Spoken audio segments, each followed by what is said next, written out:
The Star of Rhodesia is one of the most famous of the Earth's treasures. First touched by the fingers of the humble Kaffir, it would have been better had it never been found. For all those who possessed it came to sudden and violent death.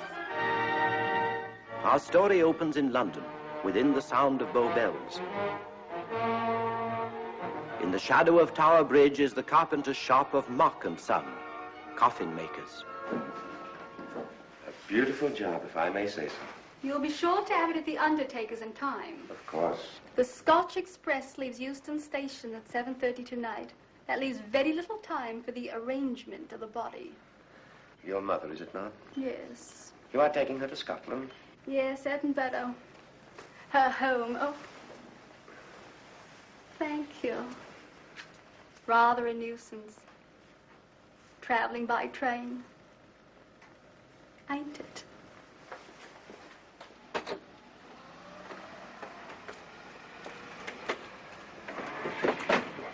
Up it, you.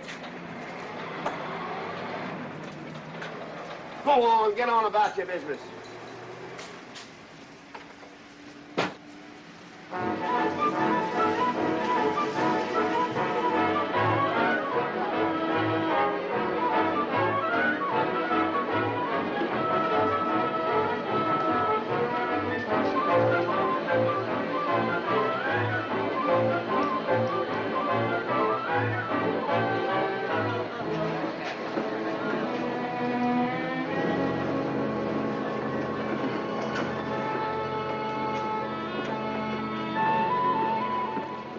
I'm terribly sorry.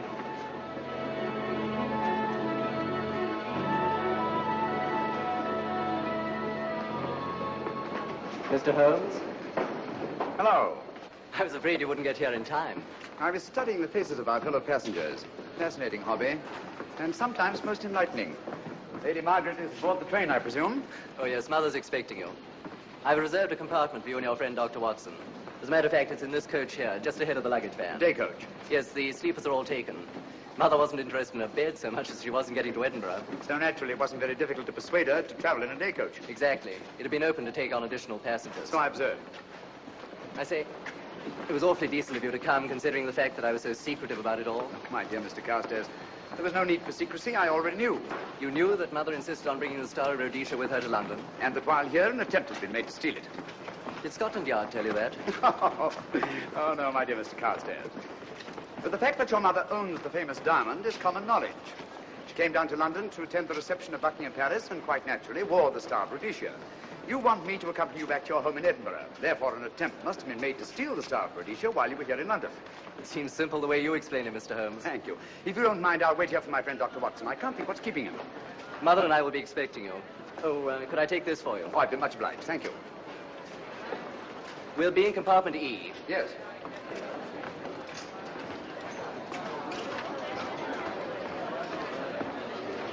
Ticket, please.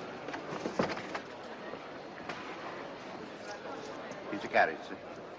Well, look who's here. Inspector Lestrade. Why, Mr. Holmes. Taking a trip, Inspector? Fishing, eh? Bit of an holiday. Ah, that's very nice. Trout? Huh? Oh, yes. Rather large rods for trout, aren't they? Salmon, perhaps? Well, as a matter of fact, I'm going mostly for the rest. As a matter of fact, you're on a job for Scotland Yard, aren't you? I trust this is the right carriage. This is where we take care of the overflow, sir. Oh, I see. Porter will take your bags. I'll carry this myself if you don't mind.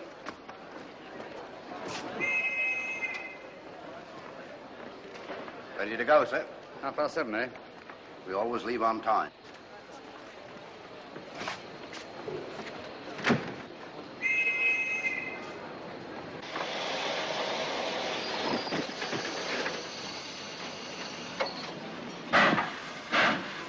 Mind your head, sir.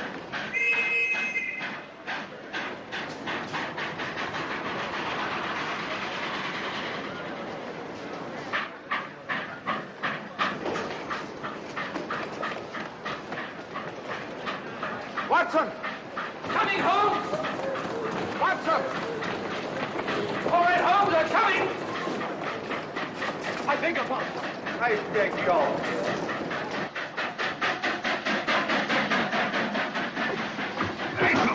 Indeed. Thank you for your timely assistance. Really, Watson, aren't you a little stout with this sort of thing? Rubbish. Ideal weight for a man of my age. Ran into an old friend of mine, Duncan Bleak. Late of the 12th Indian Lancers, or Major Duncan Bleak, Mr. Sherlock Holmes. How do you do, sir? Delightful. I've heard quite a lot about you. India, eh? Retired 15 years ago. As a matter of fact, we were reminiscing about India. Didn't realize how late it was. Stays light so long these days, we almost missed the train. So I've heard. In here, sir. Thank you. Doctor, would you care to join me in a glass of whiskey and a dash of soda before dinner? No, man, it's a good idea. What's it all about, Holmes? Did you ever hear of Lady Margaret Carstairs' famous diamond, the Star of Rhodesia? There was something in last week's tack about the old girl being in London with a bauble, wasn't there, Holmes? Yes, there was. She's on this train. That's why we're here. To see that this bauble, as you call it, gets safely back into its vault at Edinburgh. Sounds to me... Pardon me. Sounds to me like a police routine job. That's where you're on, old fellow. An attempt to make away with it in London was unsuccessful. The second attempt will, in all probability, be made on this train. Huh? What makes you say that? Well, it seems more than likely that the people who planned the first attempt will not be discouraged by one failure and will stop at nothing to ensure success the second time. Sounds like Lestrade's cup of tea to me. Lestrade? He's on this train. Oh, is he? Giving an excellent imitation of Isaac Walton. And here we are. Pardon, gents. So come in, Mr. Holmes. My friend and colleague, Dr. Watson. How do you do?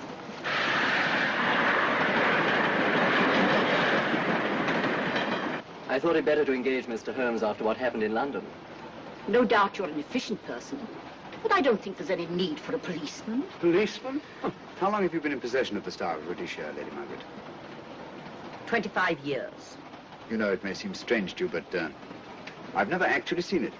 I suppose there's no harm since we're paying you to guard it. Mother. Yes?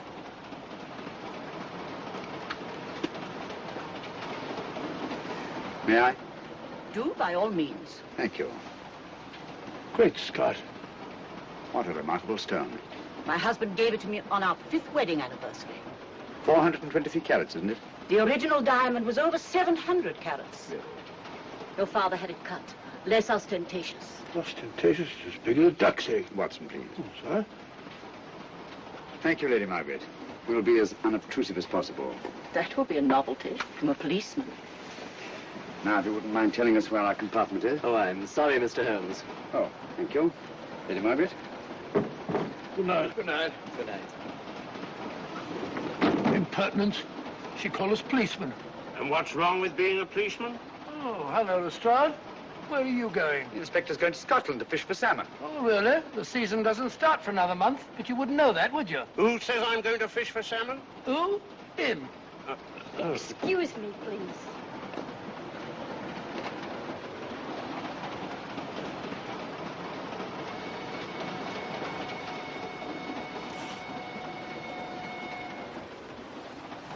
Police. Police? Here? On the train? Scotland Yard, I heard. I warned you.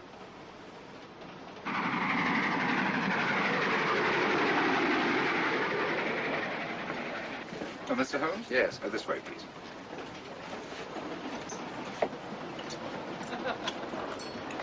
Oh, there you are, Holmes. Try some of this curry. It's excellent. Steak and kidney pudding, please.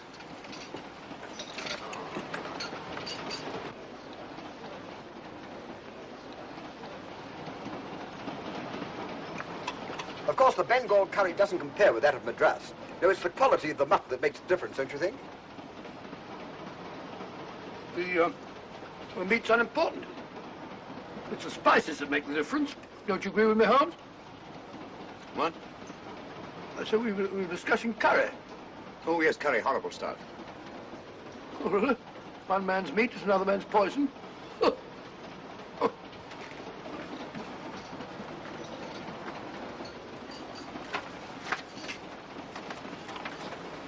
There will be 2 of us, steward. My son will be here directly.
my dear fellow, I still insist the unpolished wild rice does make a considerable difference to a good curry. Well, I still can't agree with you.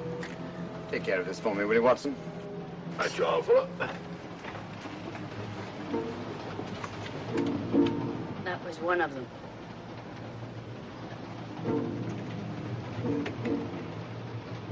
Was young Carstairs in the dining car with you?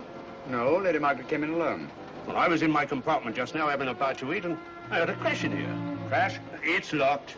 I knocked, and there was no answer. So you just stood here twiddling your thumbs. Brilliant. Attendant, will you please unlock this door? I'm sorry, sir. It's This is Inspector Lestrade of Scotland Yard. That's all right. You can open it. Very good, sir.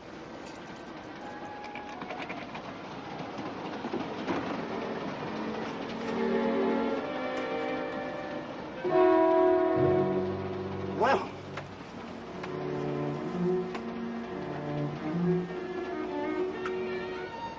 Dead. Murdered. That's a bit quick, isn't it, even for you? Is this the, Yes. Star Rhodesia was in this box not 45 minutes ago. How do you know? I saw it. Well, it might be here somewhere. No, no good looking for it, Lestrade. Killer's got it. Ah, there you are, Holmes. How about joining us Take in a the look at this body, will you, Watson? Body? Good Scott. How do you know it's murder, Mr. Holmes? Murder? Oh, I say. Who are you? Major Duncan Bleak, a friend of Dr. Watson's. Oh. Well, what makes you so sure it's murder, Mr. Holmes? The door was locked. Every attendant has a key. Did you open this door for anyone during the last hour? No, sir. With the key ever out of your possession? It never is, sir. It's on a chain. To me, like heart failure. Uh-huh. Any marks of violence on the body? None that I can see. Seemed to have missed it this time, didn't you, Mr. Holmes? Possibly. Still, if it was a natural death, it came at a very convenient time, didn't it? Hmm?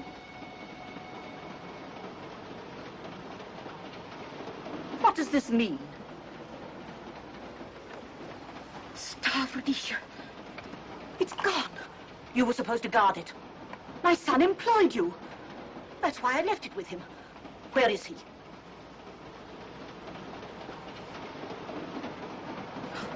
I'm sorry, Lady Margaret. It was thoughtless of us to let you come in like this. You an empty compartment? Yes, sir. Then I think we'd better, if you don't mind, Lady Margaret, please.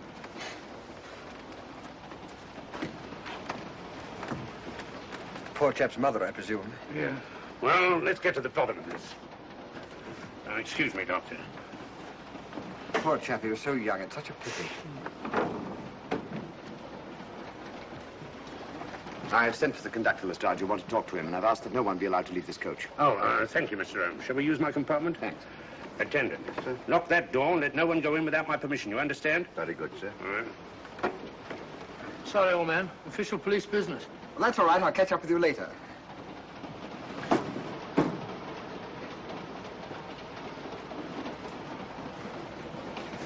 Are you looking for the Scotland Yard inspector, sir? Why, yes. Right in there, sir. Thank you. Come in.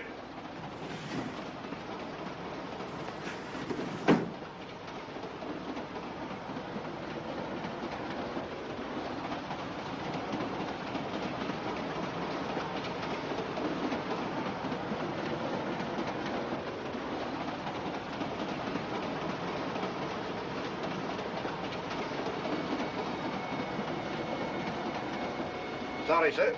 No one's allowed to leave the carriage. Can't leave the carriage? Whose ridiculous idea was that? Scotland Yard. You say we don't stop until we reach Rugby. That's right, sir. Good. We'll have a thorough search of the train made before that time. Find the murderer, Inspector, and you'll find the diamond. But we don't know it was murder. Consider the facts, Lestrade. Young Carstairs was dead when the jewel was taken. Otherwise, he'd have put up a struggle, and there were no marks of violence on the body. If, however, he died a natural death, we must assume that the thief happened to be on hand just at the right moment, which is outside the realm of probability. No, Lestrade, in this case, nothing was left to chance. That's why I say find the murderer and you'll find the diamond. How do we know the thief didn't leave the carriage before we discovered the body? The attendant was in the corridor the entire time, and he's certain that no one passed into the dining car.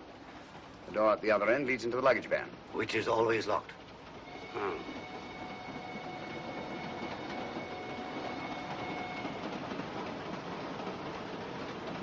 You found no marks of any kind on the body, Watson? No, none of any significance. Not even a scratch? Well, there was a small spot of blood on his neck, just a mere speck. That's what I was referring to. You mean that scratch killed him? It's possible the poison that went into the wound did. Poison? Well, we can't tell that without an autopsy. Have you got a list of the passengers in this carriage? Yes, sir. There you are, sir. Thank you. Major Duncan Bleak. That would be your friend, Doctor. The next compartment's empty. Where we took Lady Margaret after the murder. You remember, Lestrade. Go on. Vivian Vedder, Inspector That's this one. Lady Margaret Carstairs and the Honourable Roland Carstairs. Professor William Kilbane, Mr. and Mrs. Alfred Shallcross, Mr. Holmes and Dr. Watson. Well, that would be you two. Well, I think I shall ask a few questions. Vivian Vedder. We'll start with her, whoever she is. Vedder, compartment C. Oh, here we are.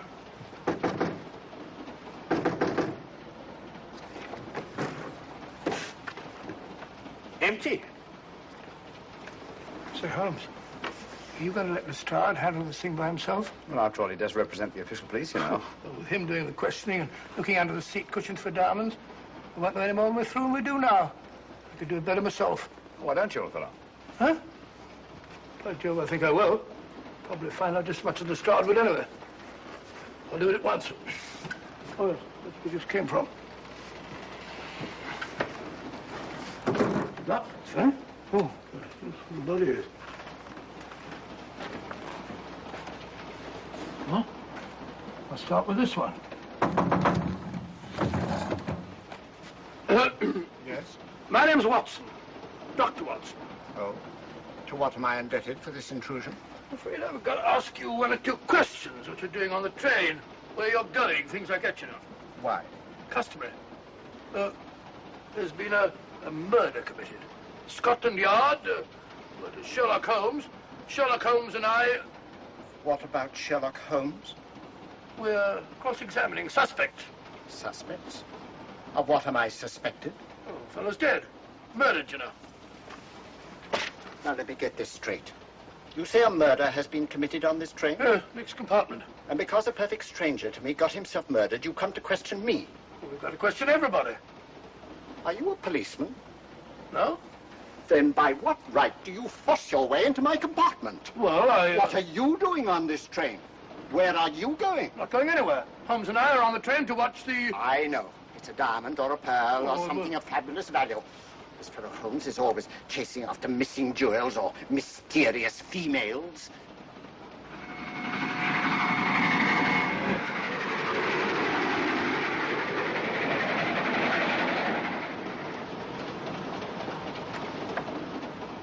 What is the meaning of this?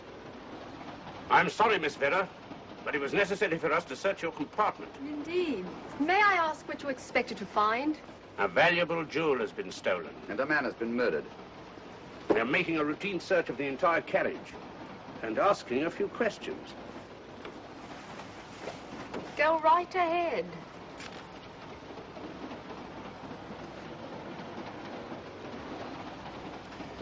I understand your journey is rather a sad one. Your mother... Yes. Perhaps we'd better not question Miss Vedder just now, Lestrade. Eh? Excuse us, will you?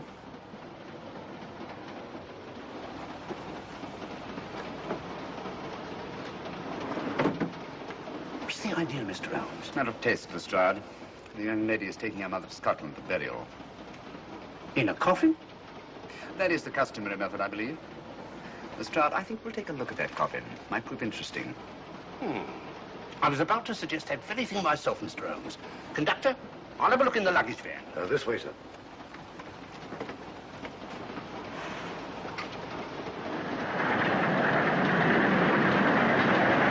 But I am Dr. Watson. Dr. John H. Watson of 221B Baker Street. Retired. My friend Sherlock Holmes can vouch for me. Your alibi isn't worth a Scotch farthing.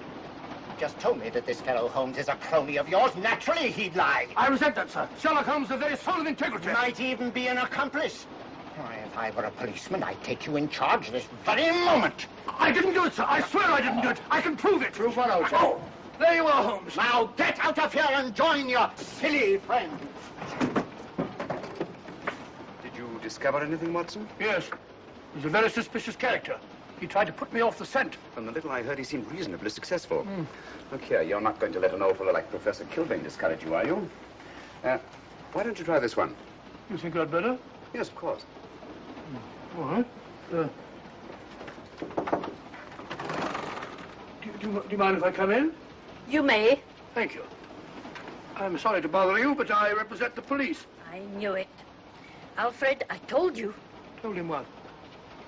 Well? It's quite all right, Inspector. I'll confess. Confess? You mean you stole it? You've got it in there? Yes. No. Leave it where it is. I'll go and fetch Inspector Lestrade at Scotland Yard. And don't either of you attempt to run away. Oh, no, Inspector.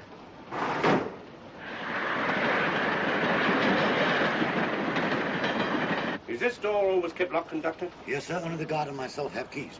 Got him, Holmes. Who? The thieves. Thieves? Where? Come on, speak up. That married couple down there. Mr. Sherlock? Yes, they confessed. Confessed? Broke them down. Gave them the third degree. And you left them unguarded? I told them not to run away. Well, better have a talk with them.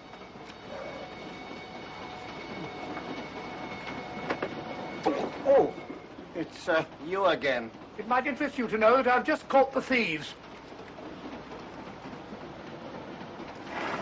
Excuse me, madam. You're the police, I know. Hmm. I warned him, but no, he had to take it. Well, I must warn you that anything you say may be used against you. Anything they say. They've already admitted everything. Everything? Yes, they've got it in there. I'd be glad to pay double what it's worth if only they won't prosecute. It's my first offense. You chaps always say the same thing. Come on, hand it over. Where is it? I stole it. I took it from a hotel in London. Come on, come on. In my small way, I'm a collector of teapots. Teapots? Dr. Watson, does this look like a diamond? Not very much, now that you mention it. And what's all that about a confession? Well, when I came in here before, they said that they took it. Well, you'll please oblige us, Doctor, by not meddling in police business. His time wasn't entirely wasted, Lestrade. At least you've recovered the teapot. Thank you, Holmes. Teapot. The fellow tries his best. What's he get? Humiliation and abuse from the start of all people. Good man to chuck up the whole case. Might be a good idea to let the police do their own work. You mind your own business. Oh, there you are, Watson. How about a spot in my compartment? Thanks, old man. Serve 'em right if I got a bit tiddly.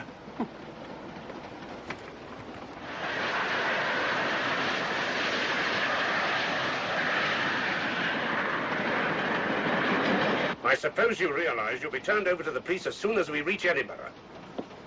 Dr. Watson, teapots. Oh, I beg your pardon, Professor Kilbane. You're in the next compartment, aren't you? I am. I'm afraid we'll have to ask you a few questions. Now, don't tell me that you're going to start. You mind? Why, of course I mind. Come on, in you go.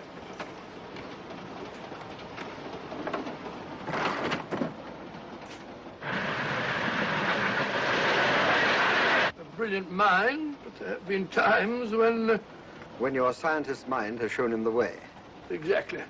You take the death of young Carstairs, for instance. I knew from the first it was poison. The scientific approach, of course. The murderer used a hypodermic. Some rare poison from South America, probably. Or India. Yes, India. I've been to India. So have you. Yes.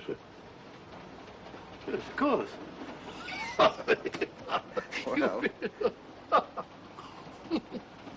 You've been in here. I don't like your attitude, Professor Kilbane. I don't like it at all. Perhaps not. But I'm on this train for legitimate reasons. And I've neither the time nor the inclination to assist you with your work. You're perfectly within your rights, sir, and I'm sure that Inspector Lestrade appreciates that. Thank you, sir. Now, if you've no objection, I have some work to do which requires concentration. Mathematics? Yes. Interesting study. If you don't mind.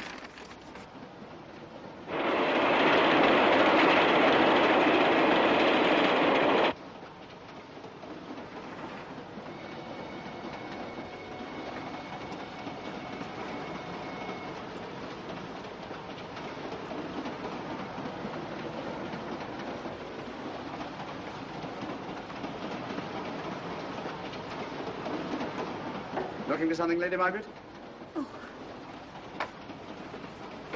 I came to get my bag. The door's locked. Naturally. Perhaps I can help you.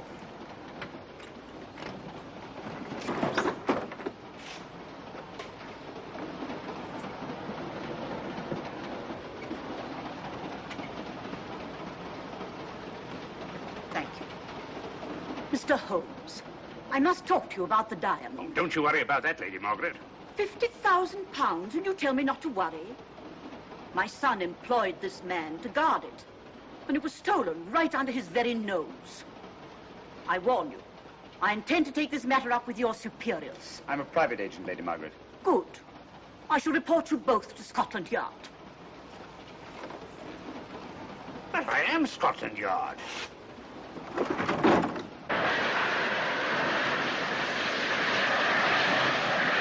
Lady Carstairs entered the dining car alone. You and I were already there. Holmes came in later, and I understand that Inspector Lestrade remained in his compartment with the curtains open, so that anyone had gone in or out, he would have seen them. I see, you've got something there. Well, let's look at this thing objectively. Lady Carstairs seemed more concerned, was more concerned at the loss of the diamond than at the death of her son. By George, you're right. So she was. Come in. Oh, here you are, Watson. Oh, sit down. Have a drink?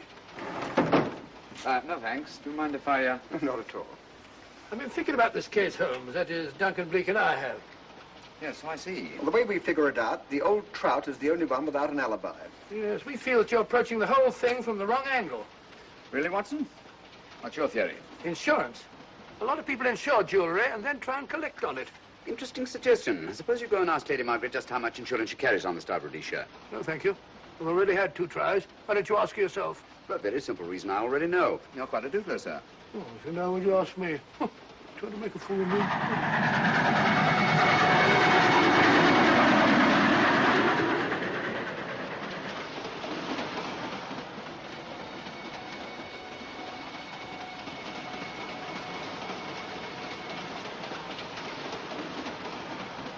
Mr. and Mrs. Shawcross.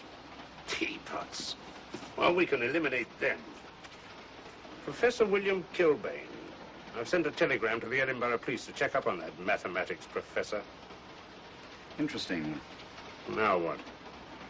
Well, just a coincidence. What's a coincidence? The fact that this fellow Kilbane happens to be a professor of mathematics. Ah. Come again, Mr. Holmes? Lestrade, did you ever hear of Colonel Sebastian Moran? Of course I did. What about him? Well, then, as you know, Colonel Sebastian Moran was the most sinister, ruthless, and diabolically clever henchman of our late but unlamented friend, Professor Moriarty. I've never seen him, but I've been unpleasantly conscious of his presence more than once. As a matter of fact, he was directly responsible for what very nearly turned out to be my premature death on 3 separate occasions. Pretty pretty, Mr. Holmes. What's all that got to do with all this? Well, possibly nothing. However, his speciality was spectacular jewel robberies. And for relaxation, he was addicted to the study of mathematics. Are you inferring that this Professor Kilbane is Colonel Sebastian Moran? That he murdered young Carstairs and stole the diamond? Well, what about this woman, this Vivian Vedder? What about her? No one's above suspicion. And Lady Margaret. She might have a motive for wanting the Star of Rhodesia stolen. She wasn't very concerned over the death of her son. And this friend of Dr. Watson's, this Major Duncan Bleak, might be just as sensible to suspect him. No. As far as we know, only 4 persons knew the Star of Rhodesia was on this train. Yourself, Dr. Watson, the dead lad, and myself. And Lady Margaret. And Lady Margaret. I'll have another talk with her ladyship.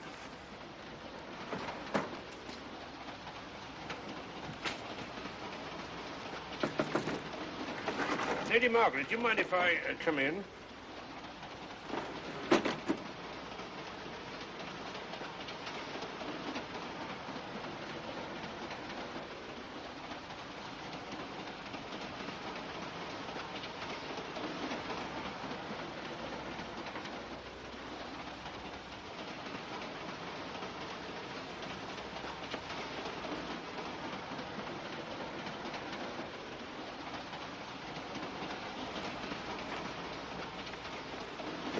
Home? Leave it open, will you? Lucky beggar. Who's a lucky beggar? Duncan Bleak. Been playing cards with him. He won all the way across, I believe the expression is. Have you been with him all this time? Yeah, just left him. He introduced me to a newfangled game. Gin rummy, he called it. American, I believe. A lot of bookkeeping connected with it. You, ever hear of it?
Still looking for the murderer, Inspector?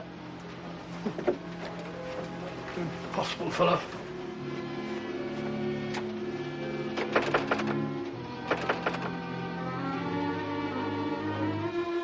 Understand it.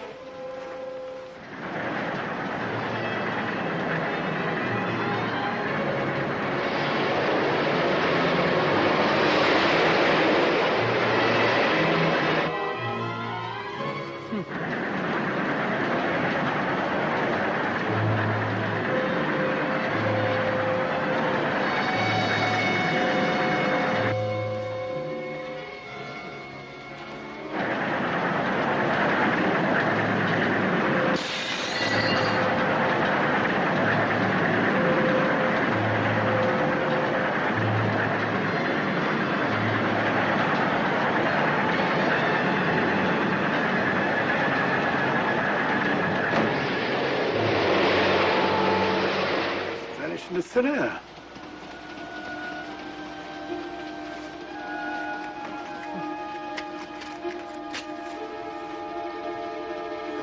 Well, there you are. Where on earth you been?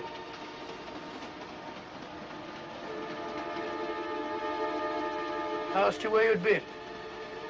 Hello? What's happened? I've been observing the landscape from the door at the end of the corridor. I've just been along there. I didn't see you. The door was shut. Actually, I was on the outside. The outside? Yes. We must try it sometime. We'll take a look at that coffin. If you remember, I was interrupted the last time. Sorry.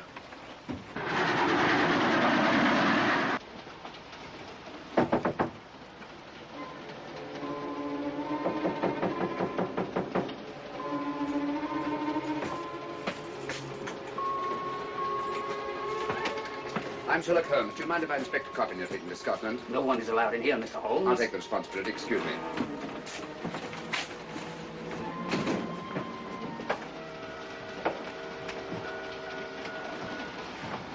Does it occur to you, Watson, that this is a very unusual coffin? I don't know. A trifle ornate, perhaps.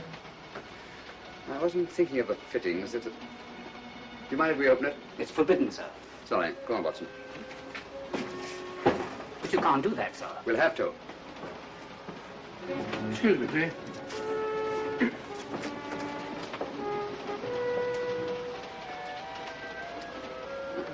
Little old lady.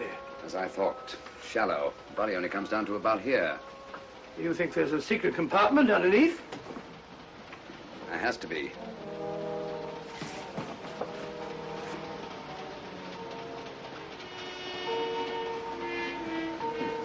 Empty.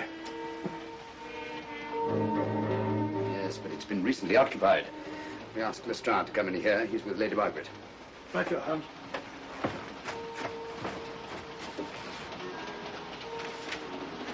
Have you let anyone else in here? No.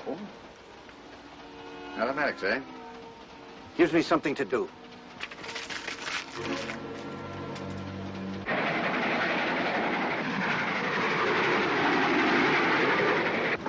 Come quick. What is it? It's the coffin. Holmes found a false bottom in it, with enough room for the murderer to hide in. Huh?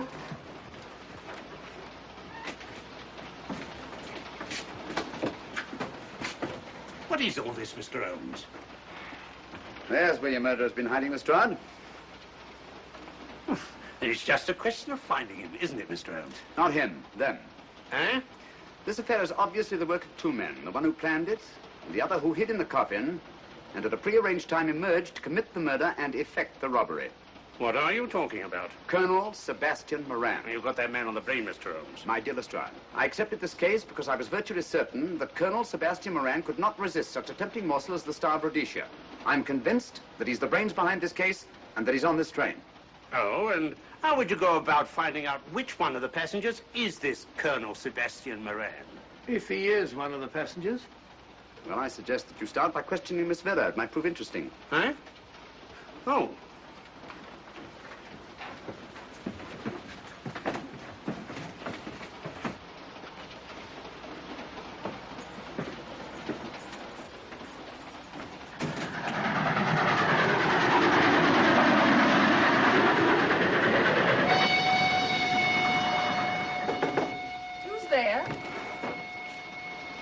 Miss Vera, I want to ask you a few questions, and I must warn you. Anything you say may be used against you. Oh? Now, about your mother. It isn't your mother after all, is it? Perhaps if you explain. That coffin, we've examined it. And found the secret compartment. Oh, come on, let's have it. Have what? The old story. If you insist. The man approached me and asked me to take a coffin to Scotland. He offered me £100. Were you aware that the coffin had a secret compartment? I was. What story did this person tell you to account for a man being concealed in the coffin? That someone had to leave London. Foreign agents were watching the train. Foreign agents? All right. Maybe I didn't believe that foreign agent story. You realize, of course, this makes you an accomplice. What was the name of the man who approached you? I don't remember. Miss Vera, the man who engaged you to take this coffin to Scotland, was it by any chance this man here? I say, old man, aren't you making a mistake? My dear Watson, just what do you know about Major Duncan Bleak? I've known him for years. He's a member of my club. I say, is this a joke? Does the name Colonel Moran mean anything to you, sir? Colonel Moran? Yes, Colonel Sebastian Moran. Why, I'm afraid it doesn't. Good heavens, you don't think that No, I... No, of course not. You have the perfect alibi, Dr. Watson. Yes, of course, of course. Good heavens, gentlemen, you're at perfect liberty to search my compartment, to search me. If you find the diamond, Now, that won't be necessary. The Star of Rhodesia has not been stolen. What's that, Mr. Holmes? An imitation was stolen. I have the real one. You've got it? My dear Lestrade, surely you didn't think I would allow Lady Margaret to retain the genuine diamond when I felt reasonably certain that an attempt would be made to steal it? I have had it in my possession almost from the moment I boarded the train. Confound it, Mr. Holmes, you had no right to do that. This is a police matter. Come on, let me have it. My job is to see that it wasn't stolen. It wasn't. Look, I don't know what this is all about, but I do know that I never seen this gentleman before in my life. I shall have to ask you to remain in your compartment until we reach Edinburgh. Inspector Lestrade. Huh? Oh. Telegram for you, sir. Thank you. I'm sorry, old man. I'm afraid my friend owes you an apology. Oh, that's all right, Watson. In a case like this, naturally everyone is suspected. Well, we all make mistakes. Even Holmes is not infallible. And after all, the killer is still at large, you know. Yes, he is, isn't he? Well, good night. Good night, old boy. Don't worry. I think I'll have another little chat with that professor fellow. Something important, Lestrade? You have your secrets, Mr. Holmes, I have mine. This is Inspector Lestrade. Look here. Is this racket going to continue all night? Professor Kilbane, you told me you were on the staff of the University of Edinburgh. I said nothing of the kind. You most certainly did. I urge you. Mr. Holmes here urged it. Oh. I merely said that I was a professor of mathematics and that I was returning to my home in Edinburgh. Well, it might be necessary to talk to you again. Later. You come pounding on this door again and I'll have the law on you. I am the law. And stop barging in and out of my room like a chambermaid.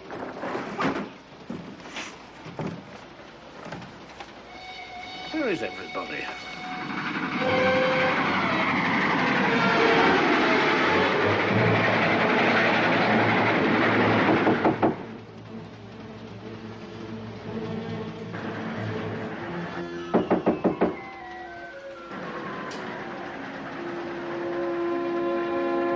The chap doesn't want to open the door, probably. This should help us.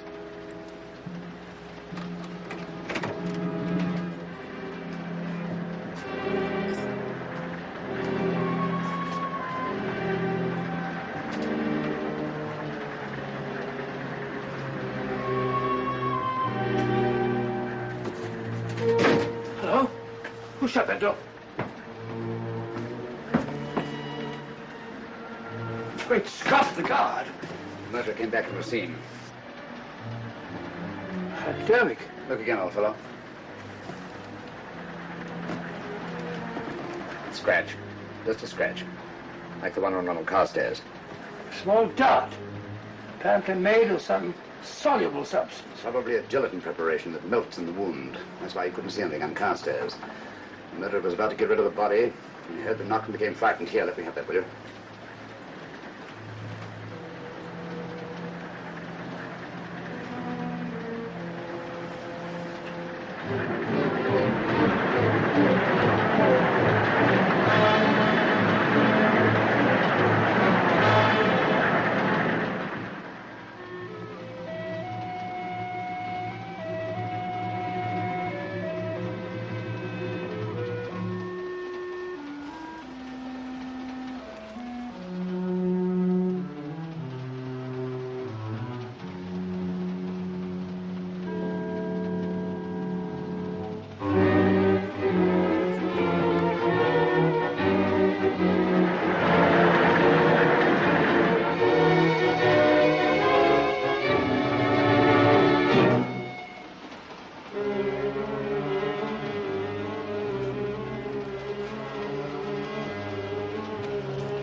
Come away from that door.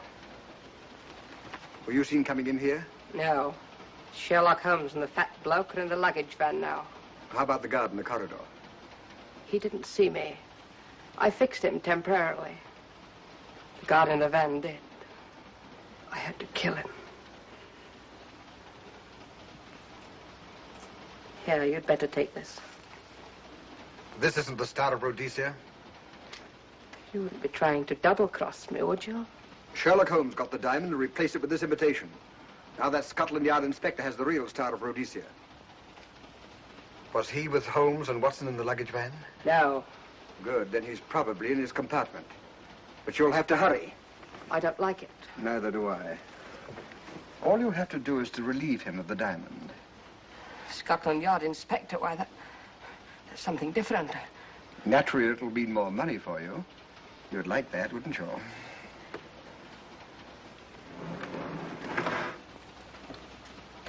Come on.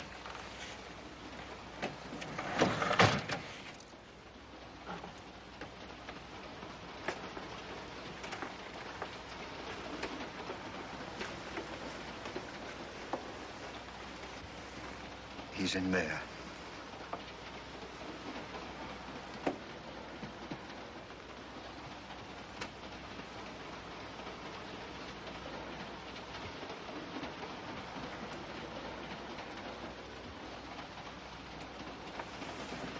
He's got the diamond.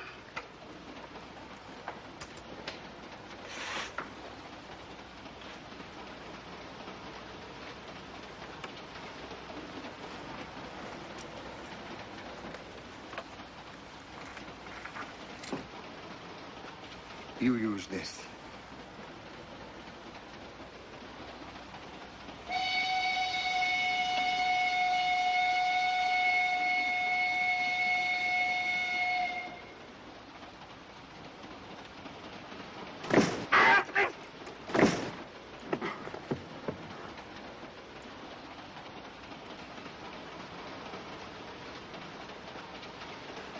No! No, don't shoot! Shoot! No, don't shoot!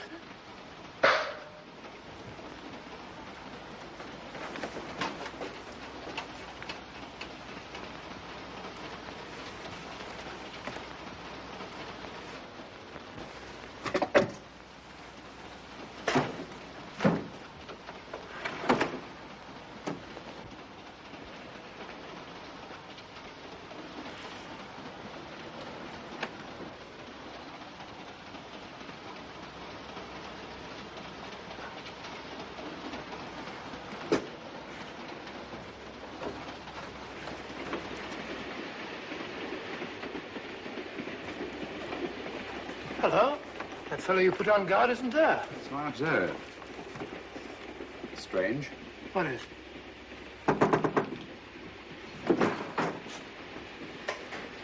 Strahd. Yeah.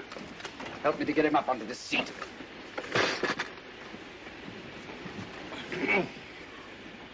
He's coming too. Hand me that water, will you? Well, it's nothing very serious. I'll attend to it properly later on.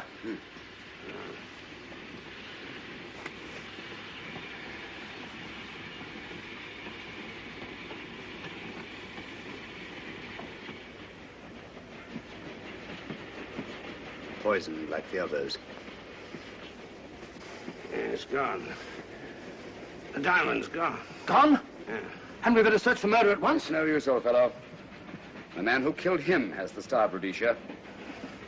What's that? It's an air pistol, Lestrade, that fires a poisoned dart. It's quite an unusual design. You were attacked because you had the diamond. Fortunately, this wasn't used on you. Hello, we're coming to a stop.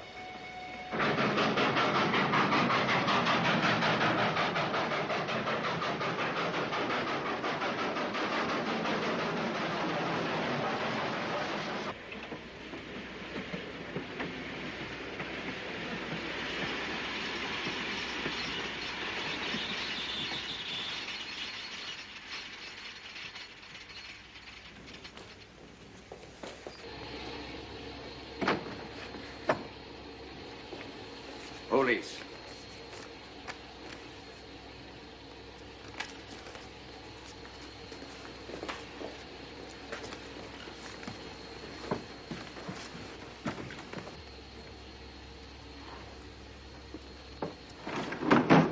Scottish police. Oh. I don't feel up to it, Mr. Holmes. Would you be good enough to talk to them? Certainly. Thank you. You keep quiet, old boy. Be back in a minute.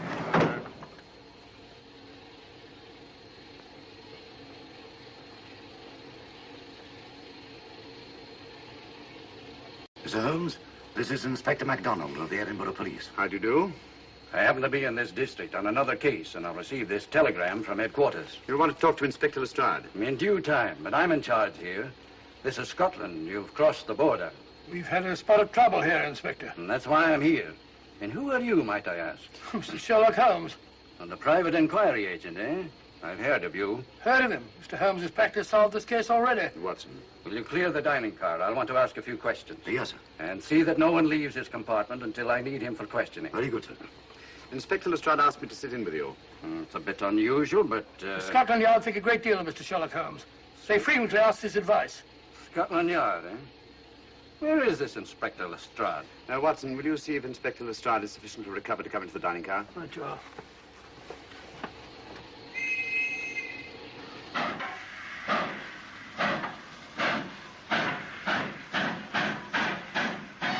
Miss Vedder, I know all about you, and frankly, you're in for it. All I did was buy a coffin and bring it on the train. In my opinion, this is a matter for Scotland Yard. Scotland Yard's jurisdiction ended when you crossed the border, Inspector. So you say? That's a matter of opinion. Miss Vedder is unquestionably in the plot. But you may not know Colonel Moran, however. I don't. Colonel Sebastian Moran? Is he in this? You know him? Unfortunately, I do. You may return to your compartment.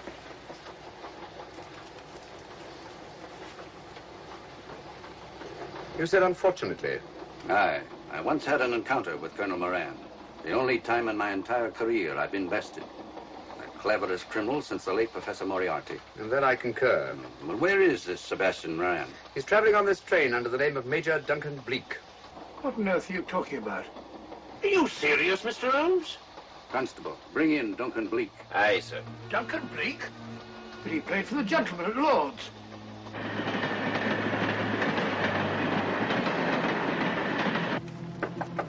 Come in. Duncan Bleak? Yes? Inspector MacDonald would like to see you. All right.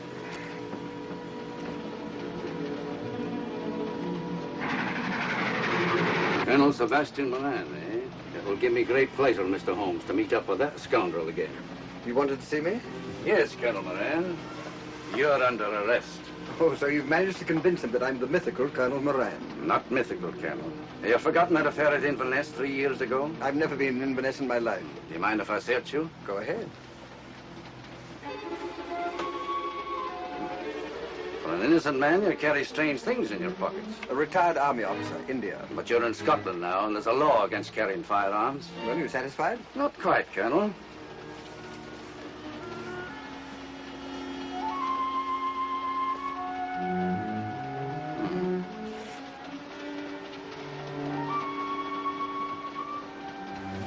Now I am satisfied.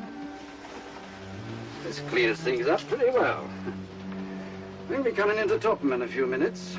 Train doesn't stop at Topham, I'm afraid. I'm afraid you're wrong this time, Holmes. This train will stop at Topham. You're only delaying the inevitable, Colonel Moran. You can't get away.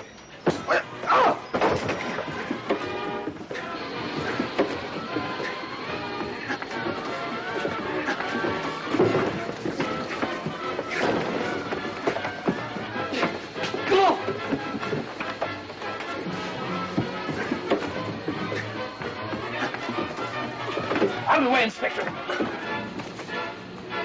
All right, Inspector MacDonald, here's your man. Who pulled that cord? It's all right, conductor. We'll get off here with our prisoner. Constables, take him off.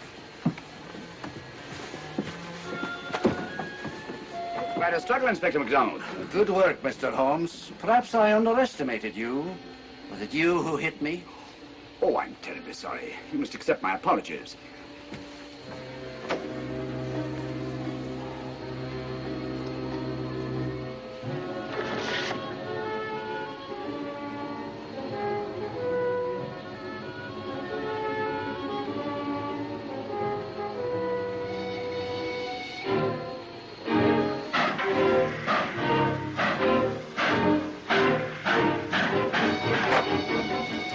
Well, that's that.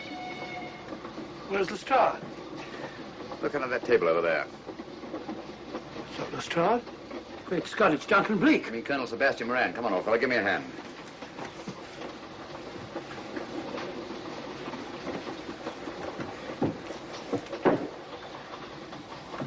What's all this about? Where's Inspector MacDonald? He's just got off the train. He couldn't have. He couldn't. Oh, but he has. A very clever plot, Colonel Moran. Your henchman, masquerading as policeman, come aboard the train, arrest you, stop the train, and take you off. But this is fantastic. Yes, it is, isn't it? And it's a scheme worthy of Colonel Sebastian Moran. He planned the whole thing, including the coffin with the secret compartment. And in case anything went wrong, the pseudo-policeman to come aboard and take him off the train before it reached Edinburgh. Then, where is Lestrade? Well, I imagine at the moment he's pretty well occupied. Just a minute, MacDonald. Get over there, all of you. You're under arrest. Now, put up your hands. Driver, take us to the nearest police station. Come on, get over here. Then the poke in the eye I received from Sherlock Holmes wasn't an accident after all. That is a matter of opinion. Come on, get in.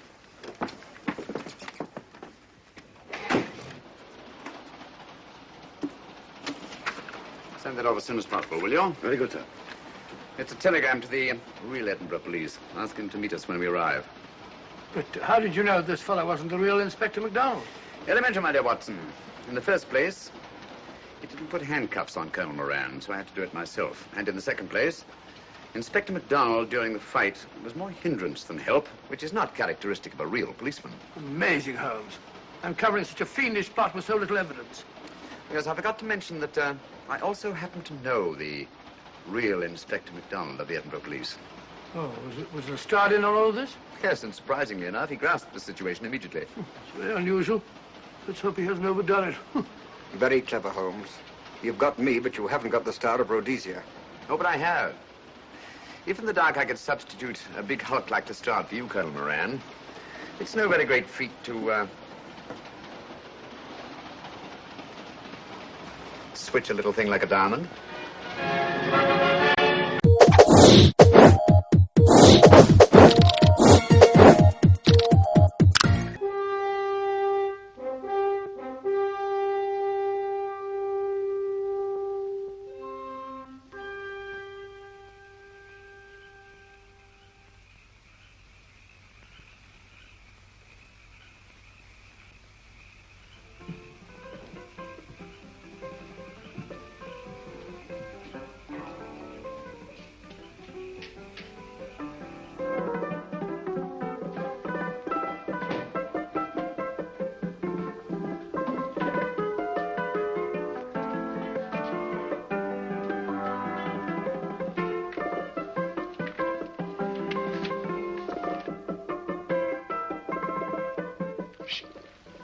see.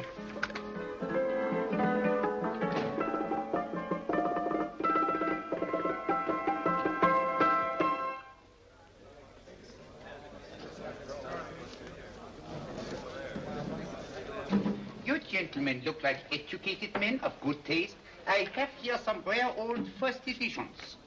Si le vieux vous embête. He's not bothering us. I'm interested in his books. Light beer. Oui, monsieur. Now, here are the complete works of Wilhelm Shakespeare, an old German writer. We move tonight. Orders from Berlin. Dr. Tobel is to be across the border before dawn. But we have had orders not to break into his house, and he hides there. Hasn't been outside in weeks. The Führer wants no trouble with Switzerland at the moment. We must be very careful. If we can't break in, he won't come out? When the Führer needs something as badly as he needs the Tobel bomb site, there is always a way. Dr. Tobel is interested in my scientific volumes. He's seen my forged Swiss papers, and he believes I come from Lucerne. No, gentlemen, the price is much too low. I could not possibly sell so rare a book for such a price. I will induce Dr. Tobel to come on a visit to my shop as we pass the alleyway. You are interested in this book? A rare old set of Bismarck papers. One last warning. I've just had word from Berlin. The English spine hunter will try to take Dr. Tobel from under our very eyes. They are sending a stupid, bungling amateur detective. His name is Holmes, or Holmes, or some such foolishness. He will never escape from Switzerland alive. Now, quick. Have me thrown out of here. And watch for my signal from Dr. Tobel's window. But, gentlemen, you promised to buy one of my books. I told you no. Stop bothering us. They are not so great a price. Allez, vieux, sors d'ici, c'est des plusieurs fois pas embêter les clients. Prends tes livres. Prends ton chapeau. Je crois pour mes livres. Prends les hautes parts. C'est ta classe. Je ne veux pas aller à car. Allez, sors d'ici. Reviens plus, hein. Faites tes clients. Cochon. French. English. How I hate those languages. Calm yourself, my dear Braun. In a short time, there will be only one language.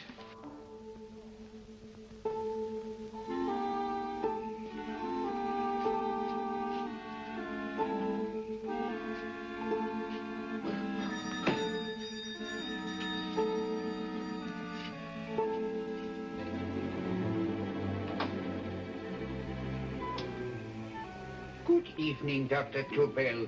I have here some very interesting scientific books. I thought you might like to see them. Please come in. He's entering the house. Quickly, get the car and have the motor running. I will follow. Herr X will have the Tobel bomb site at the Führer while this Holmes is still having his tea. Now.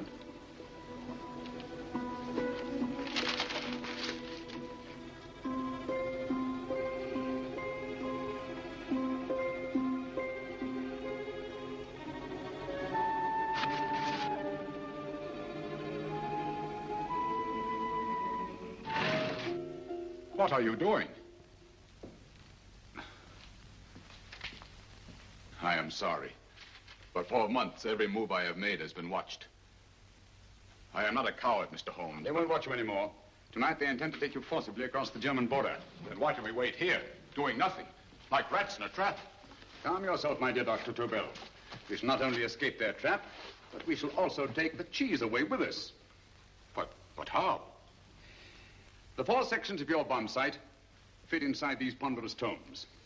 Although I must confess that I shied at the thought of disemboweling a complete set of Charles Dickens. Oh, but you cannot hide me in a hollow book. My dear fellow, I'm sorry that my good friend Dr. Watson isn't here to explain to you that my preparations are never slipshod. Stefan, Eric, why do you call my servants? Your servants, yes, but tonight they assume new roles. Let me present Dr. Tobel and our old friend, the bookseller. Holmes, it is so simple. Yes, the obvious always appears simple. Quick now, we must leave. Stefan, the knapsack.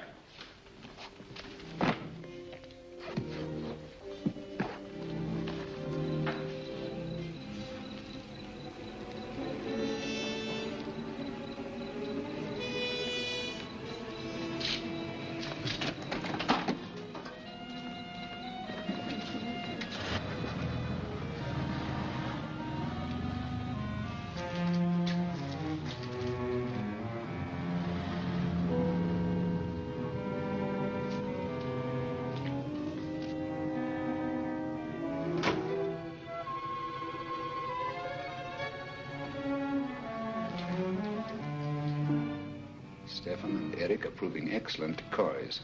And the Gestapo has been fooled? Completely. Their servants are leading them into the next street. But what will happen to Stefan and Eric? Nothing, don't worry. I've taken care of that. The way is clear. Come on, quick.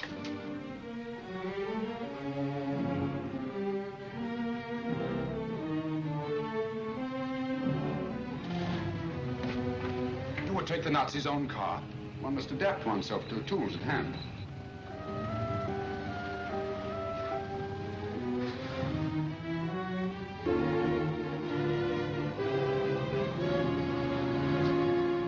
I think you made them believe you were a harmless old bookseller. Yes, I've always felt that a thorough knowledge of the classics might come in handy.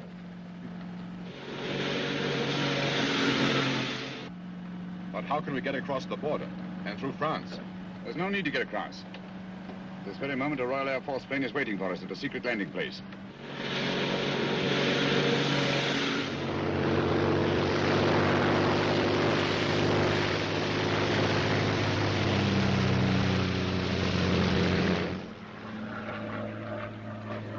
How long before we arrive in London? In a very few minutes.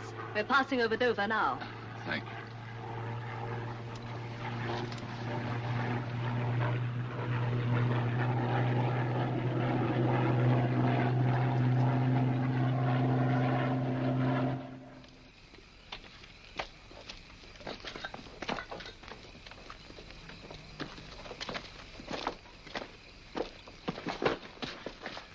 You'll have to get used to our London blackouts, Dr. Tobel.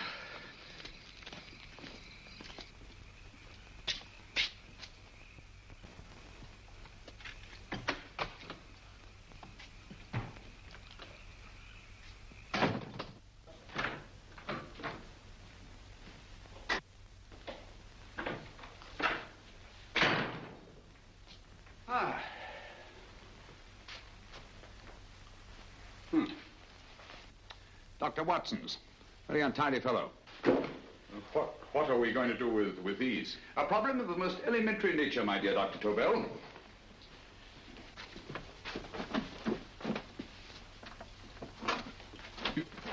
You are going to keep them here?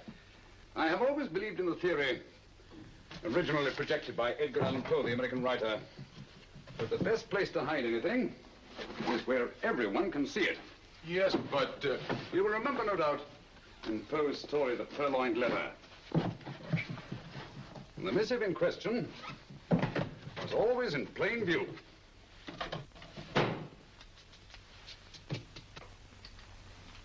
Hands up, gentlemen.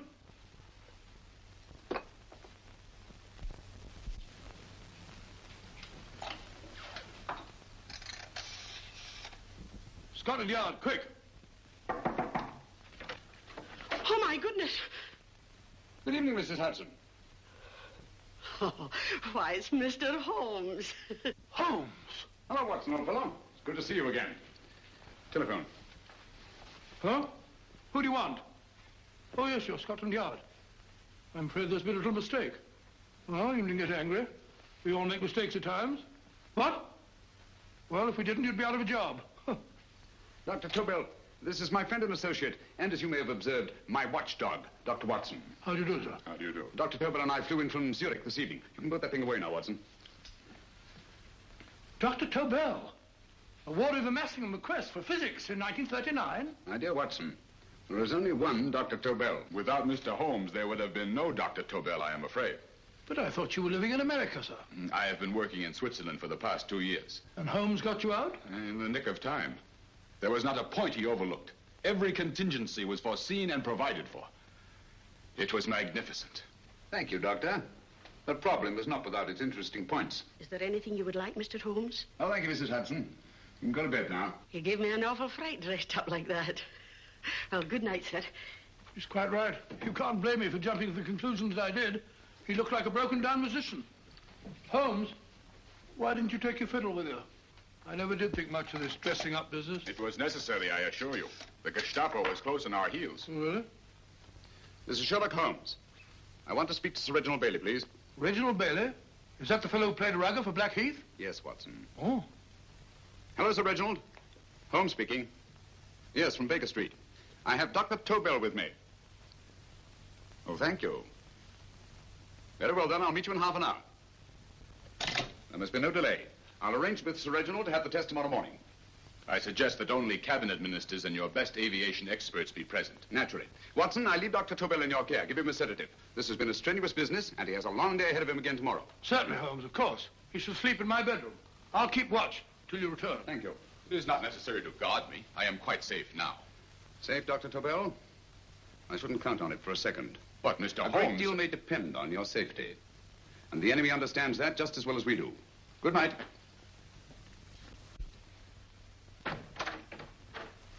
Keep alert, Watson. Yes, of course. A couple of these, and you'll sleep peacefully through a blitz. Thank you. You'd better start undressing at once, or you'll find yourself fast asleep in the middle of taking off your trousers. Well, I'll sit over here and keep an eye on things. Oh, by the way, if you're nervous, call out. Good night, Doctor. Good night, Doctor. Both saying the same thing at the same time. Good night, Doctor. Good night, Doctor. No, sir. I'm tidy full of Holmes.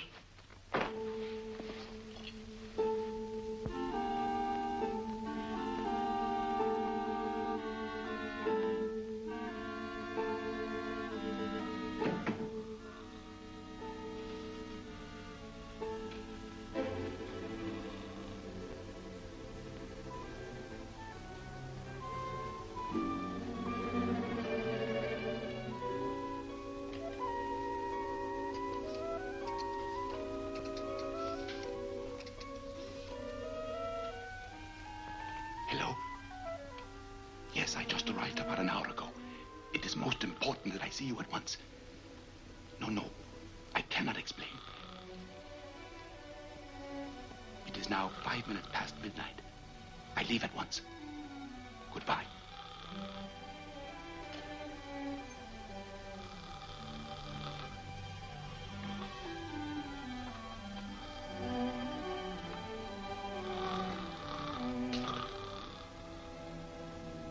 Holmes, I don't have to tell you how much this means to us. We shall know a great deal more about the bomb site after the demonstration, Sir Reginald. The War Office have a pretty good idea of the value of the Tobel bomb site, just as the Nazis have. However, if you'd care to place Dr. Tobel under the protection of Scotland Yard until tomorrow... No, that won't be necessary. I shall personally deliver Dr. Tobel to your representatives on Salisbury Plain in plenty of time for the demonstration. Thank you. Good night, Sir Reginald. Good night, Mr. Holmes.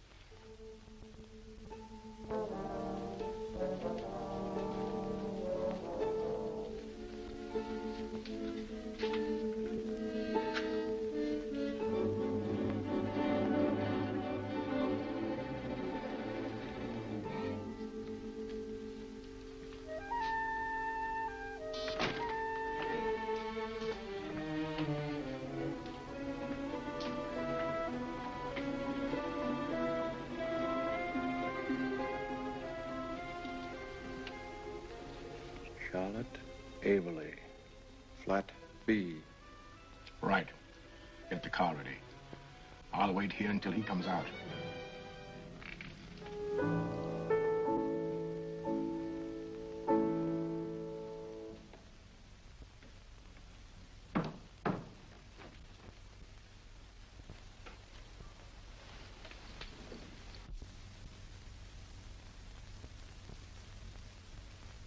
Is that what the Americans call doodling? It is more serious than you could possibly realize, Charlotte.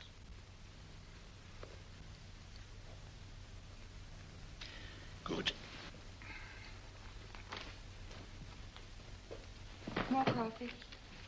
No, thank you, darling. I must get back before they miss me. We've been separated for so long. I couldn't bear it if anything should part us again. I want to work with you, and I want to know every minute where you are. Even for you to know the details of my mission in London is to sign your death warrant. If you're in real danger, I want to share it. There is one thing you can do. Guard this envelope. If anything happens to me, see that it reaches the hands of Mr. Sherlock Holmes. Mr. Sherlock Holmes? Yes. I pray I never have to deliver it.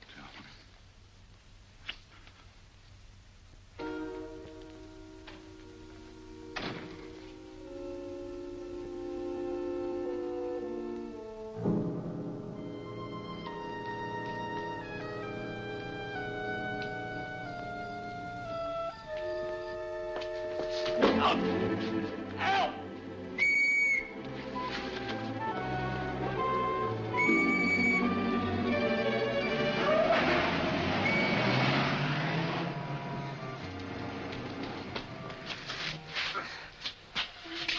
He got away. Are you all right, sir? I think so. It must have been a robber. Since the blackout, those gliders become quite a nuisance, sir. I say, you'd better come with me and have that fixed up. Thank you. Just lean on my arm, that's it.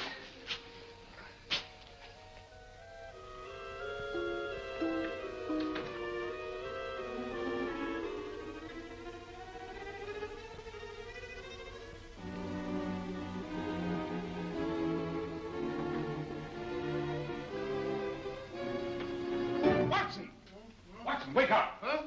Where's Tobel? He's in there. No, he isn't. He's gone. That's impossible. He's asleep in my bed. I've been here all the time. If anything's happened to him...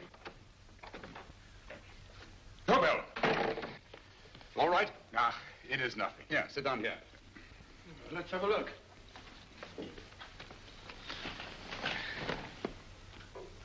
Oh, it doesn't look too bad. Who patched you up? The police doctor? Yes.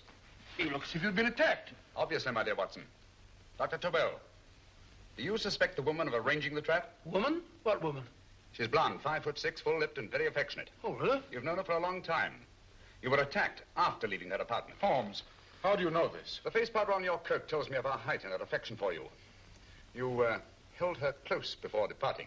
Steady, Holmes. It's all there for the trained eye to read, Watson. But look here, why couldn't he have been attacked on his way to the woman's apartment? The mark of a blow has erased some of the powder. Obviously, if the attack came first, the powder would have remained undisturbed. And the full lips? That was a guess. I never guess, Watson. You have rubbed the lipstick from your face with the handkerchief you now hold in your hand. And that amount of lipstick never came from a pair of thin lips. And the blonde hair? Good gracious me. Mr. Holmes, I am glad you are on my side. Well, in that case, you will desist from disobeying my orders and slipping out while your bodyguard sleeps his watch away. It won't happen again, Holmes. I was sitting in front of the fire. All right, all right. Sorry. Now, can you describe your assailant? I never saw him. A great figure came at me in the dark. I felt a stunning blow on my head, and instantly fingers were at my throat. But you must have noticed something about him. Think, man. A thing of little consequence to you may mean a great deal to me. Wait a moment. There was one thing.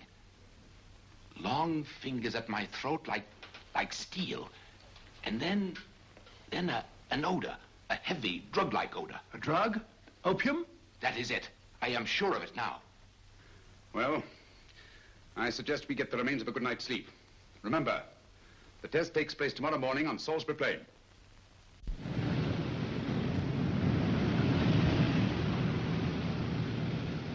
The principle of Dr. Tobel's device involves the use of 3 sonic beams. Is that right, sir? That appears to be it.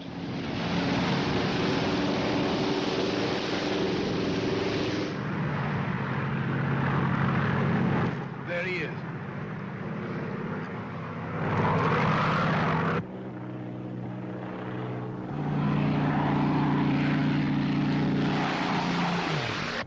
We're on the course now, sir.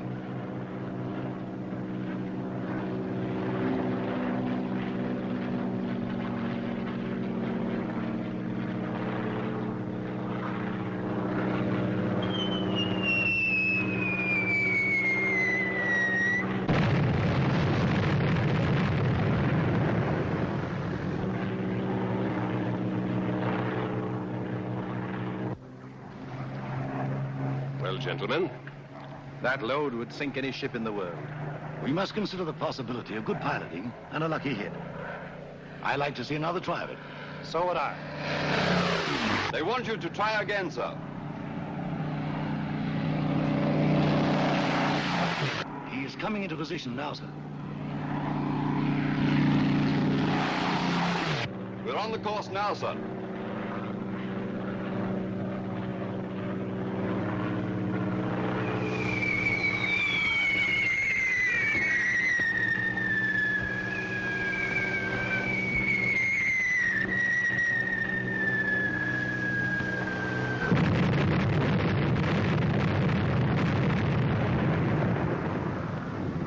Well, gentlemen, How do you like the bomb sight now? Marvelous. We'll revolutionize the aerial bombardment. Inspector Lestrade. Yes, Sir Reginald? I hope Scotland Yard is taking every precaution to guard Dr. Tobel and his equipment. 2 plainclothes men ride with him in his car, sir, and 4 others follow in another one, sir. Good. He's coming to my office in Whitehall as soon as he lands. Shall we start, gentlemen?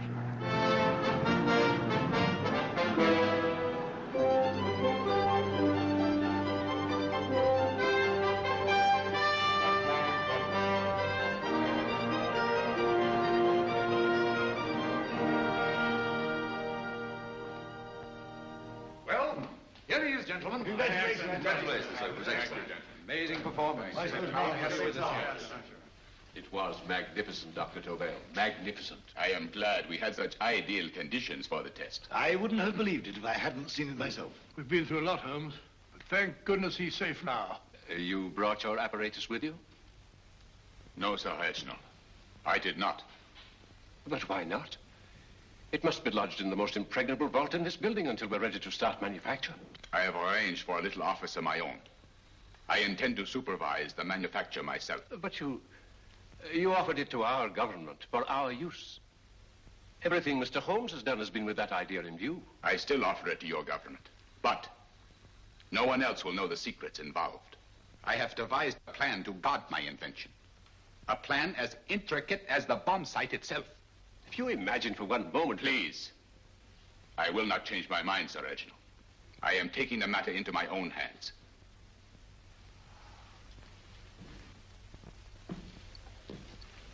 Just what do you propose to do, Dr. Tobel? I am sorry. I cannot reveal the details of my plan for the present. Do you think that's wise? I regret, gentlemen, I cannot change my decision. I shall work independently. Can't you persuade him, Holmes? But supposing something should happen to you, Dr. Tobel. You know, there's already been one attempt on your life. And if Holmes' suspicions are right... What, Watson? There is no use discussing it, gentlemen. My mind is made up. Scotland Yard will redouble the guard about you, Doctor. In fact, we'll quadruple it. That is just what I do not wish done, Inspector. Huh? That would only draw attention to my activities. Good day, gentlemen.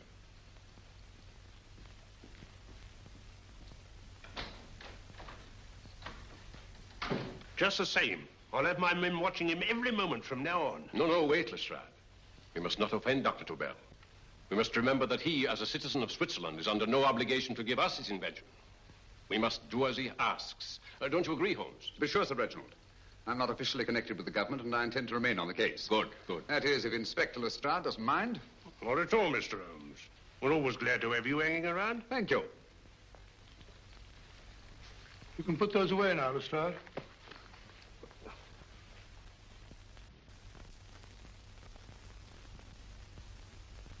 Hoffner, I am entrusting this to you because, first of all, you are a Swiss. And second, there is no doubt in my mind of your ability. I'm honored, Dr. Tobel. I have divided the mechanism of my invention into 4 units. Each is meaningless without the others. You have delivered the other 3? Yes. No one but myself knows the identity of the 4 scientists working on the 4 units. Their names are not even known to each other. I think I understand.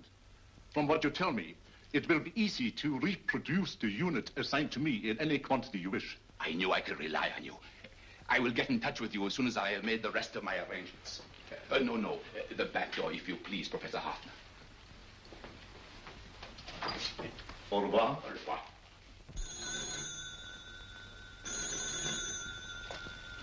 Hello? Yes, Lestrade? Oh. Very well. What is it, Holmes? Just as I feared. Lestrade's men report that Tobel is missing. Missing?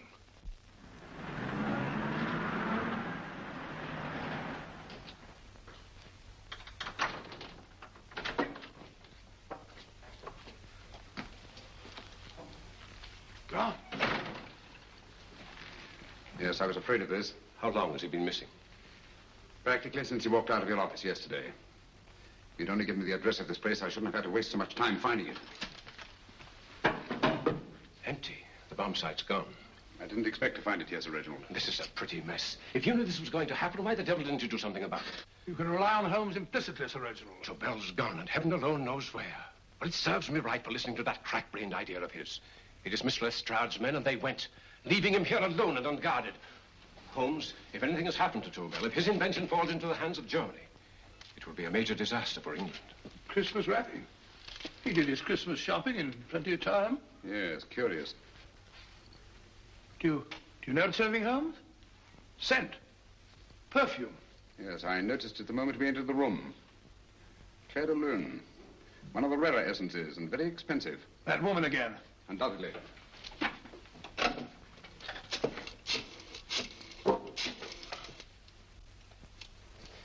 Give me Inspector Lestrade. Sherlock Holmes calling. So Holmes is finally stumped. First time I've heard him call for help. Call for help, indeed. He's only just beginning his investigation. Lestrade, this is Holmes. Check the records and trace a call made on my private telephone at Baker Street at approximately 12 o'clock on the night of Dr. Tobel's arrival in London. Finally stumped. Eh, Sir Reginald? Yes, Lestrade? Wait a minute. Charlotte, Haberley, 34, St. George's Street, flat B. Excellent, Lestrade. Thank you. Where is Dr. Tobel? I can't tell you. You mean you won't tell me? I don't know. How many Christmas packages did you take to him, Miss Haberley? 5. He dismantled his bomb site and packed the units in 4 other boxes. Is that correct? Pardon me.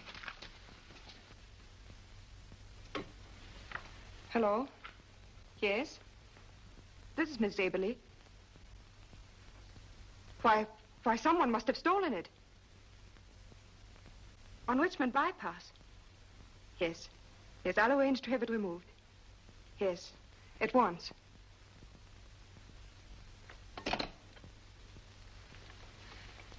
Now I can be frank with you, Mr. Holmes. Dr. Tobel has disappeared. They found my car on Richmond Bypass, wrecked. I loaned it to him last night. For what purpose, Miss Aberley? He wouldn't tell me. But he said that if anything should happen to him, I was to give you this. Holmes? Then he must have expected something. Yes. This envelope has been opened and resealed. Oh, but that isn't possible. It hasn't been out of my hands.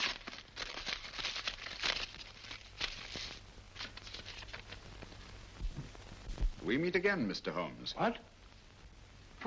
Why, that's not the message. It isn't even the same paper. I saw Dr. Tobel draw little sets of figures. What kind of figures? Well, they looked like little dancing men. Dancing men? That's curious. Who's been in this apartment since Dr. Tobel entrusted that envelope to your care? Why, no one. I've had no visitors. Think. Possibly a tradesman. No. Only the one for a few minutes. And that one? A workman. He came to fix my light switch. He couldn't have possibly... Did you send for him? Why, no. My lights went out, and soon afterwards he knocked at my door and told me the porter had sent him up. That's where he worked. But he wasn't alone in this room more than 5 minutes. And he did fix the lights. They went on again. The switch hasn't been touched. The paint still covers the screw heads. He simply threw the main switch in the basement, pretended to work on this one, and after a few moments, an accomplice threw the main switch back on. But in those few minutes... Did you get a look at his face? No, only a glance. Now I realize he kept his face averted. But he was a large man. Yes, he was large. His eyes heavy-lidded. A thin film over the pupils. Then Holmes, you Yes, really I think... remember now. His eyes, they were like a snake's. Miss Aberley, Dr. Tobel is being held by one of the most brilliant men in the history of crime. Come along, Watson. There isn't a moment to lose. Goodbye, Miss Aberley. Oh, goodbye, Miss Aberley. I don't see why I'm not allowed to go with you. You have your own mission, Watson. Yes, take a sealed note to Inspector Lestrade. While you search Soho... I shall not be searching for him. I shall permit him to find me in the character of a murderous Lascar once in his employ, and whom I may add is still in jail. Yes, but after all these years... Make no mistake, Watson. This is not a duel of intellect with a cruel but single-minded Gestapo killer. This is our greatest problem, with England as the stake, and our antagonist, Professor Moriarty. We've got to beat him. Once he's behind bars, I think I shall entitle my memoirs of these adventures, The End of Moriarty. An excellent title, Watson. But, we must arrange that it isn't Moriarty who's left to write the memoirs. Huh?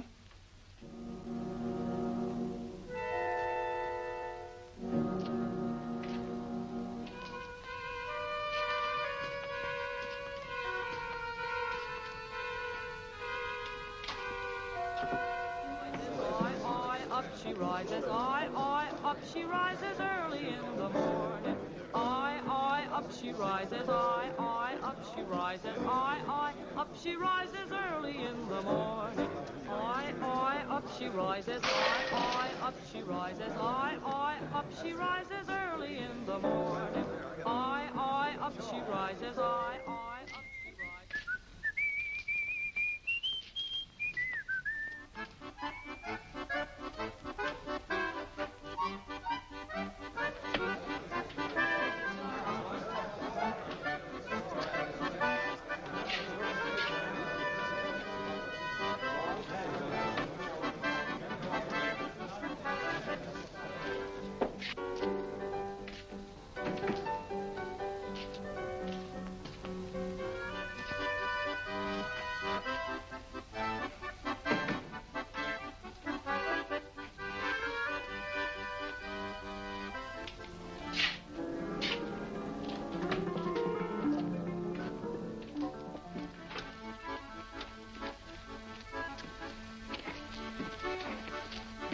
Ram Singh. Ram Singh. Oh, no, Ram Singh. I do. You blooming war threat. Been in jail, ain't you? How you know? I heard from the blighter what left you to swing instead of him. You know what I mean, matey. I know. I'll have to kill him. Would it be worth £10 to you? You know where he lives? For £10, I know. Only got 2. Goodbye, matey. 5. £10 on nothing, you lying heathen. You dirty thief. Well, that ain't so much to ask for what you want to know. You'll make good bargain.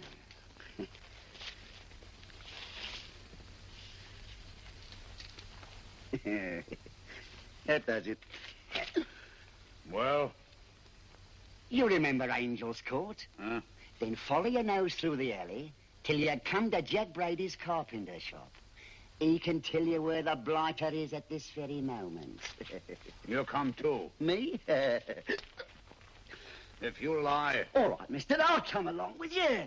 Easy, matey, easy. Follow me. Please, Governor, I ain't had nothing to eat for 2 days. Go away.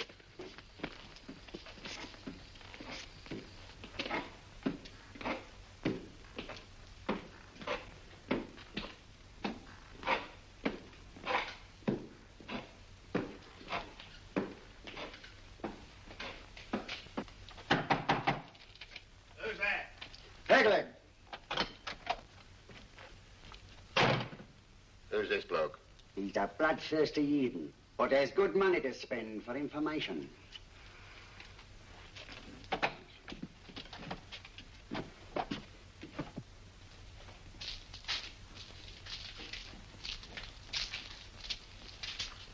What's he want to know? He give me £5 to bring him to someone what could tell him the whereabouts of you know who. You not tell me I cut 2 throat. Cost you another £5. £5 more, eh? You pay him. Me? Come on, you. Come on, pay him. Right.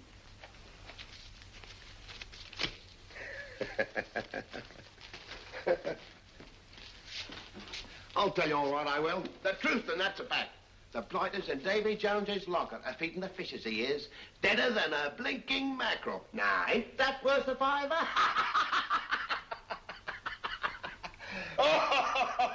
I tell you he's alive. And I say he's been dead these many years.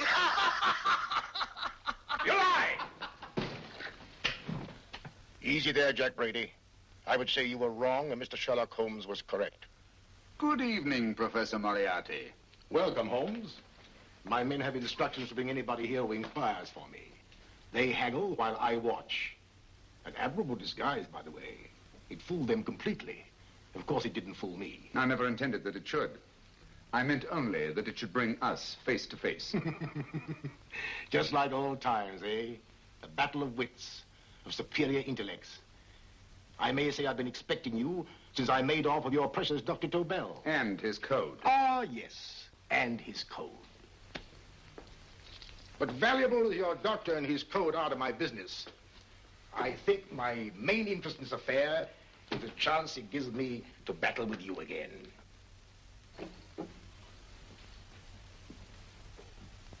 Moriarty, this is no simple crime that you contemplate. It's a staggering blow against your own country. That doesn't concern me overly. I shall make greater profit from this affair than all my other adventures put together. Then you refuse? Oh, most assuredly. In fact, I intend to ensure the success of this venture tonight by liquidating you, Mr. Holmes. I think that is the American phrase. Quite. You, the one man intelligent enough to stand in my way. A gun? Oh, come now.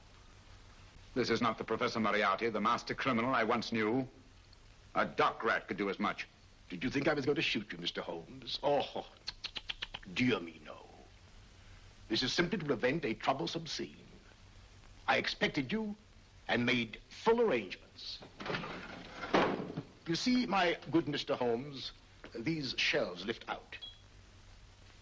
And you will rest somewhat uncomfortably in the false bottom of his sea chest.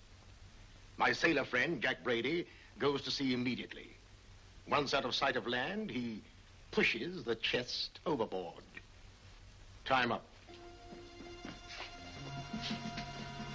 Perhaps your good friend, Dr. Watson, can entitle this adventure The End of Sherlock Holmes.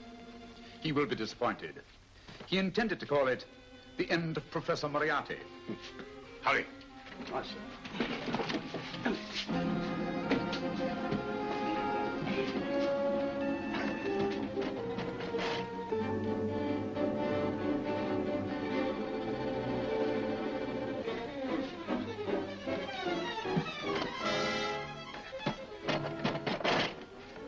Brilliant man, Sherlock Holmes.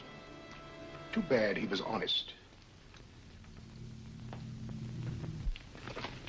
The one-legged man. He takes Mr. Holmes right to that carpenter shop. He knocks on the door. A man comes out, and in they go. Thank you, George. We'll take over the watch. Good night, Dr. Holmes. Good night. What does Mr. Holmes hope to accomplish by this masquerade? He hopes to frighten Moriarty into rushing Tobel into another hiding place. Moriarty's dead, I tell you. Look out. Over here, quick.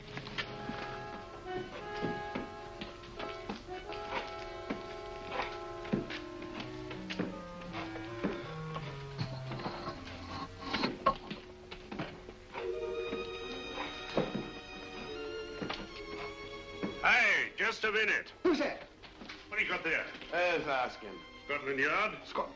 Half a mo, Governor. I'll show you my papers. That's it.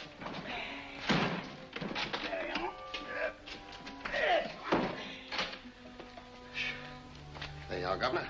I'm Jack Brady, ship's carpenter. Shipping out tonight in a convoy. Destination unknown. My pal here's helping me get me chest aboard. Make him open it, Lestrade. Yes, go on. All right, Governor. See for yourself. No, there's nothing here, Doctor. Just a couple of simple seafaring men. All right, get on with it. Thank you, Governor. Come on now. Easy does it. Right. Good night, your lordships. Told you it was a lot of nonsense. I don't understand. That thing was weighed a ton. Look at those men staggering. You've hit on something, Doctor. A few tools wouldn't take that much energy. We've just looked inside. On the top only, there might be a false bottom. Hey, you! You, stop there! Stop or I'll shoot!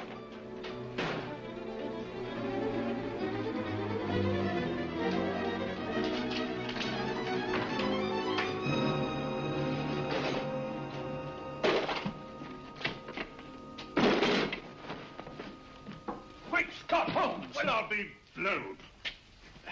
You're not hurt? No. Well, you needn't have yelled at them so abruptly. Huh? They dropped me on my head. Oh. Moriarty would have been delighted. So Professor Moriarty is alive? Alive and in possession of Dr. Tobel's code. No good going back. They've all gone. And what are you going to do? Well, first I'm going to wash this filthy stuff off my face. And I'm going to see Miss Eberly again. I've got to find some clue to the content of Dr. Tobel's message. Come on, quick. I only got one glimpse of the note while he was preparing it. He was seated at this desk. No, he was sitting on the couch when he wrote the message, but he sealed the envelope here. The message was written in ink with this pen? No, he used a pencil. This one. Thank you. Used this writing pad? Yes. Has it been used since? No. They should be here. They must be here. What, Mr. Holmes? The lead in this pencil is hard. Hard enough to make an impression on the coarse fibers of which this paper is made. The impressions at the moment are invisible. If we immerse this sheet in a solution of fluorescent salts, dry it, and then photograph it by ultraviolet light, the fibers broken by the writing will absorb less of the solution than other parts of the paper. Switch off the lights, Watson.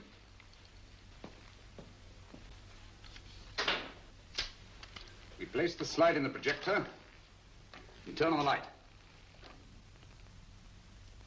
The broken fibers appear darker than the rest of the paper and are therefore visible. Splendid, Holmes. Now I recognize that code. Do you remember a case we had some years ago? It's probably the same, alphabet substitution code. Yes, Watson. I believe Dr. Tobel meant to communicate with us by that means. Substitution of the alphabet? I don't understand. My dear, one of the oldest codes in use is based on the repetition of figures. E is the letter most used in the British language. Therefore, the figure most used, probably in this message, is E. T, A, O, I, and N follow in that order of frequency. You mean you can read these figures as if they were letters of the alphabet? Elementary, my dear Miss Abler. Give me 1 minute, and you shall have the message. And what is the message, Watson? This fellow Tobel must have been pulling our legs. It's a lot of gibberish. I-Y-Z-O-M-T-H-K. Reads like an eye doctor's chart. Dr. Tobel is a brilliant scientist. I saw immediately that he wouldn't send us a message so simple to decipher. Neither would he affix these top figures without a meaning. Then it isn't the alphabet substitution code. Yes, it is, Watson, but with a very clever variation. You see, the 1, 2, 3 figures means that we skip letters in that order. In other words, observe, Watson. The first letter, which is I, skips 1 and becomes J. The second letter, Y, skips 2 and becomes A. And the third skips 3 and becomes C. J-A-C. J-A-C-O-B-D-U-R-R-E-R.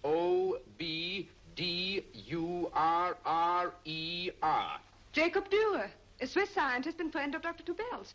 P-A-L-A-C-E-C-R-E-S.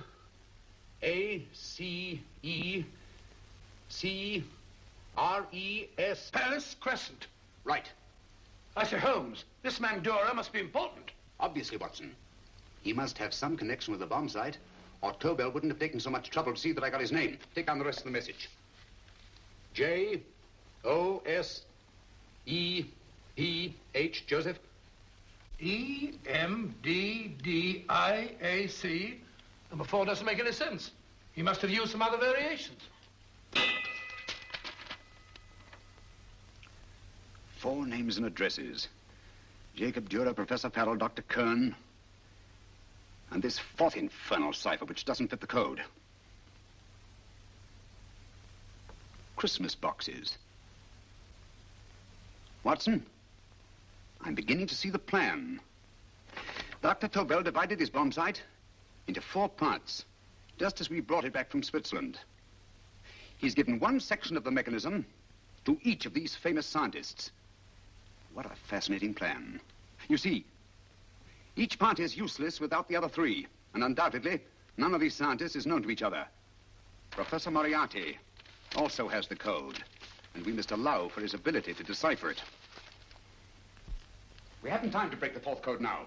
We must get to the first 3 men before Moriarty does. Palace Crescent first? Right. I'll go and get a taxi. Miss Avery, will you please wait here till we return? Thank you.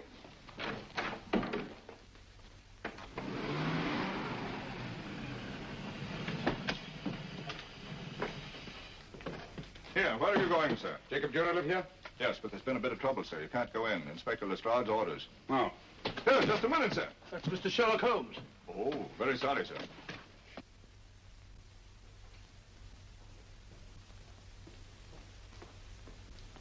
Dead? Dead as a doornail. Mr. Holmes, how did you know about this? The yacht only heard 15 minutes ago. We better hurry, Holmes. There's still time to save Farrell and Kern. Too late, Watson. By this time, Farrell and Kern are dead, too. What? Deductions again, Mr. Holmes? Facts, Inspector. Oh, facts. But how do you know about them? Elementary, my dear Watson. This man has been dead for at least 2 hours. Moriarty isn't wasting any time. Hello? This is Lestrade. Put me on to McAtee. Oh, McAtee? Oh, this is Lestrade. Do you know anything about two men named... Farrell and Kern. Farrell and Kern? What, both of them? Oh. Thank you. The report only came in 2 seconds before I telephoned. What on earth are we going to do, Holmes? Moriarty's got a big start and he's got the code. Note this, Watson.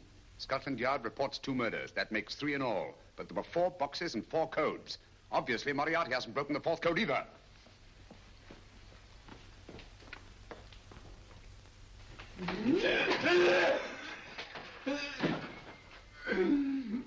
What is the name of the 4th man? I can't remember. What is the name of the 4th man? I have forgotten. What is the name of the 4th man? I don't know. I don't know. What is the name of the 4th man? I can't remember. Fourth man. What is the name of the 4th man? What is the name of the 4th man? Holmes, don't you realize what this means to England? We not only lose the Tobel bomb site ourselves, but Germany gets it. Coventry, Bath, Plymouth, London. Not to mention Norwich and Hull. All over again, but with 10 times the effect. Don't you suppose I realize that, Sir Reginald? Don't you suppose I'd give my life to decode the last nail of that message? There must be some solution. Naturally, Watson. I needn't be rude. I need a drink. I'm all in. I can't think anymore. All these letters and figures whirling through my brain. It's all twisted round. Twisted round. Huh? That's it. That's what? Twisted around, you said. So simple, I never thought of it. Reverse the slide. You see, gentlemen? These figures are now identical with the first 3 names. In other words, all the figures of name number 4 are written backwards and read from right to left until we reverse the slide when they read correctly from left to right. Now, let's work on it. Pencil, Watson. But, why would Dr. Tobel want to reverse the figures of number 4? An added precaution, Lestrade, in case the cipher should fall into the wrong hands. Quite a compliment to you, Mr. Holmes. I mean, Tobel taking for granted that you would recognize the difference. Thank you. F-R-E-D-E-R-I-C-K-H-O-F-F-N-E-R. Frederick Hoffner. S-L-O-A-N-E-S-Q-U. Sloane Square. We must leave at once. Wait a minute.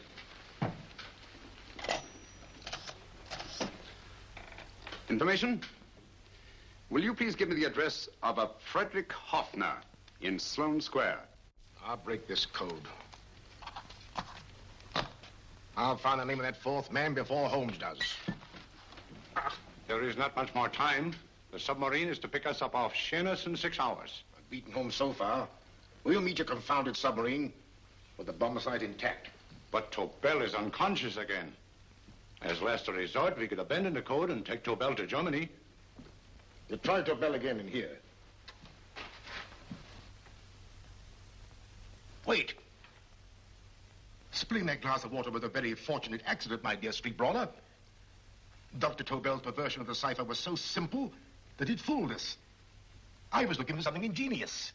This is ingenuous. He simply reversed the cipher. F-R-E-D-E-R-I-C-K-H-O-F-F-N-E-R-S-L-O-A-N-E. Frederick Hoffner, Sloane Square. Of course. Hoffner would be the perfect selection. Then you want us to attend to Hoffner? No, we can use Hoffner. He's a brilliant scientist. If Dr. Tobel doesn't recover from your persuasion, Hoffner will be able to put the four parts together. You and Godfrey will call on Hoffner, and you will bring him here with the fourth section of the bomb site. Hurry.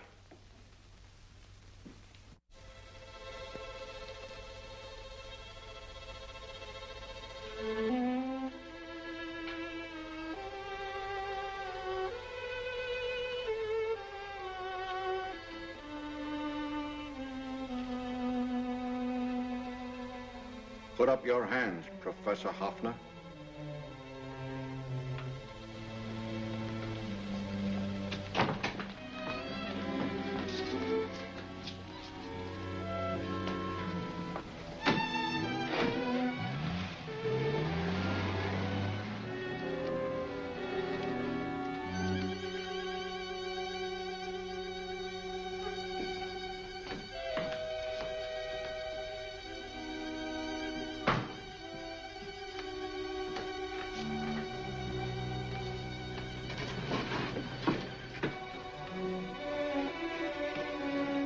I'll take the box.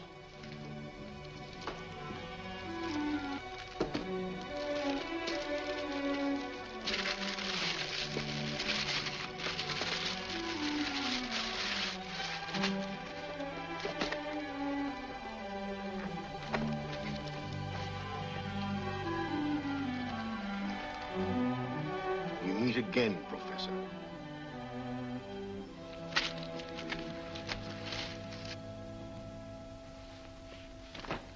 Sherlock Holmes. An improvement on the other makeup. Don't you think so, Professor? So you think you've beaten me, Holmes? I have. The real Hoffner is safely in the hands of Scotland Yard. But I still have Tobel. Now I shall sell Germany the inventor instead of the invention. You've learned nothing from him in spite of all your torture. Otherwise, you wouldn't be trying so desperately to collect the four sections of the bomb site. A keen observation, my dear Holmes. But observe further that you are now in my hands, and I have profited by my last mistake of allowing underlings to attend to you. Holmes took my place, and while the Nazis were inside with him, he instructed me to attach a small apparatus underneath their car. He's a brilliant fellow, Holmes. I helped him prepare the apparatus. Did you really, Doctor? That is, I poured in the luminous paint when you told me to. Very clever, Dr. Watson. The apparatus drips at regular intervals, leaving a trail of luminous paint. I see, leading us to Moriarty and Mr. Holmes.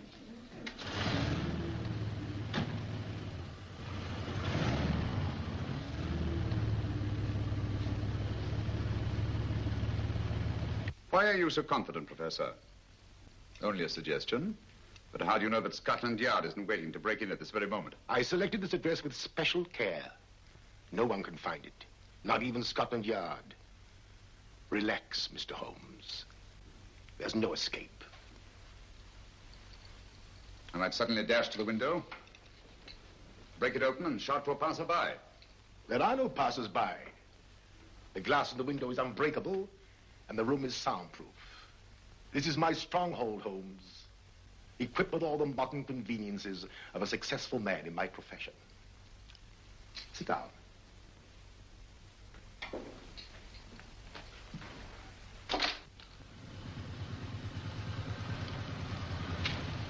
They faded out again, sir.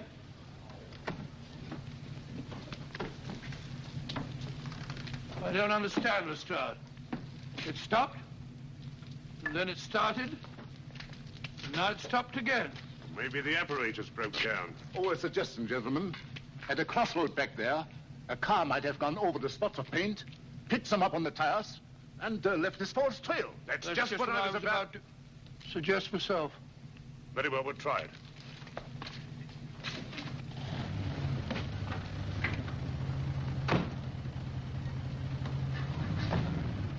Now, Holmes, what will it be? The gas chamber, the cup of hemlock, or just a simple bullet through your brain? You disappoint me, Professor. Indeed? Yes.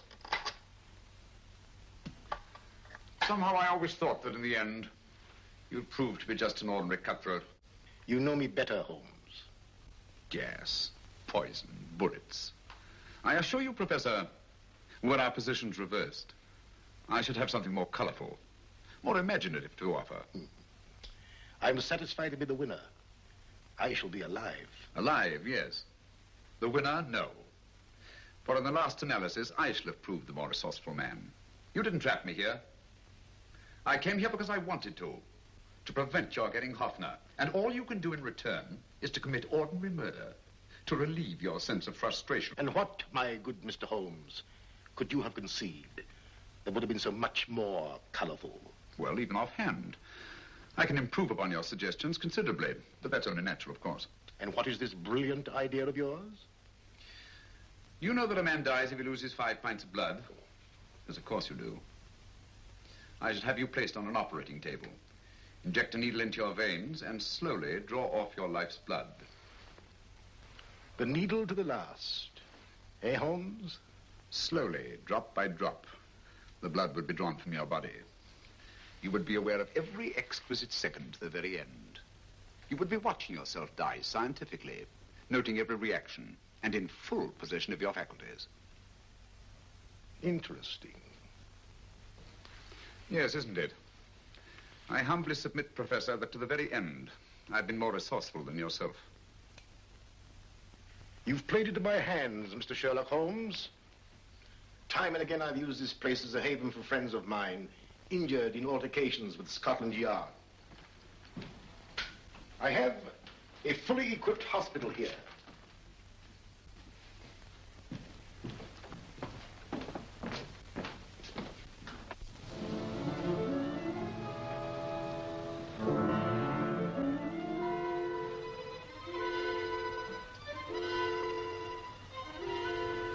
The trail goes this way, Inspector.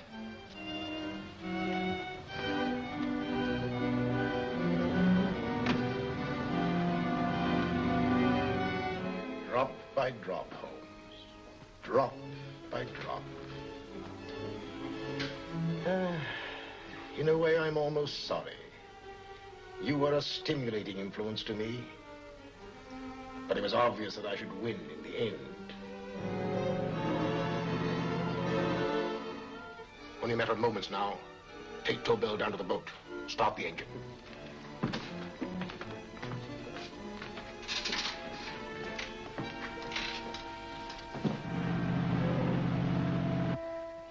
Closer to the end, Holmes. Closer and closer. Each second, a few more drops leave your desiccated body. And you can feel them, can't you?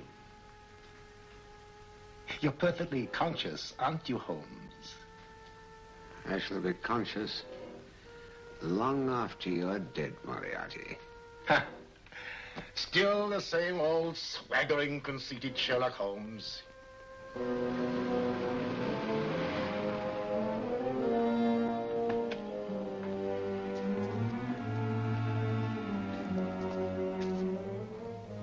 Wait.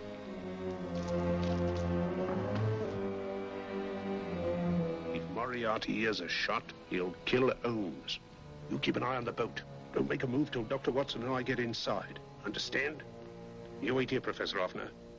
Come on, Doctor.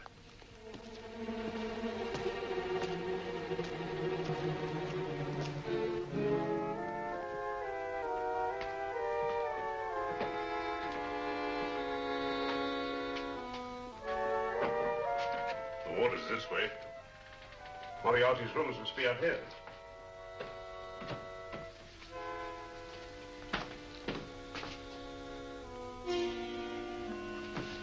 I can't wait any longer, Holmes.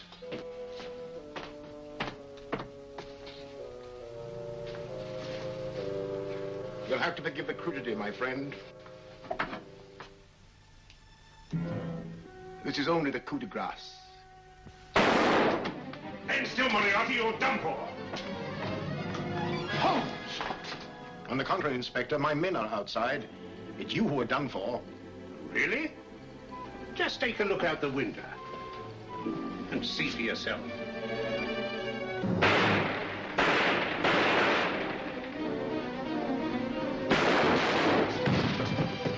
He'll try to get to the speedboat. Yes, he won't go without Tobel. Come on. Wait.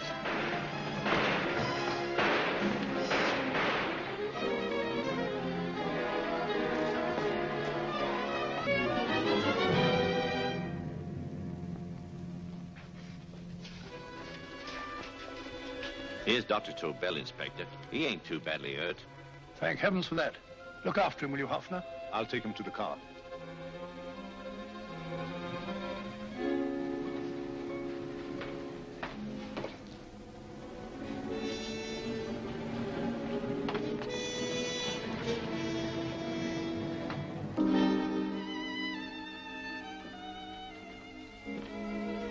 I expected you, but not with my revolver. You realize, of course, when I was brought into the room blindfolded, that I heard the mechanism of this door. Of course. And yet, knowing that I'd heard it, you planned this way of escape. Not very flattering to me. Suicide, my dear Professor. Not at all, my dear Holmes. You see, this is not an ordinary passageway. Oh, my mistake. It has been as equally well prepared as the rest of my humble quarters. I have a trap set, electric eye principle. My passing through will break the beam and automatically open a highly deceptive trap door. Behind me, of course, my pursuer, meaning you, my dear Holmes, will then be plunged 60 feet into the sewers below. Holmes!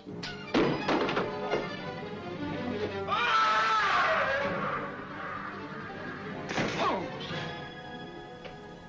Poor Moriarty. I neglected to warn him.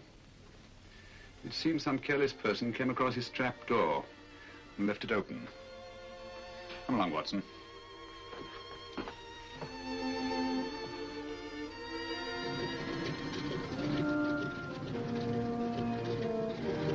Germany wanted the Tobel bomb site.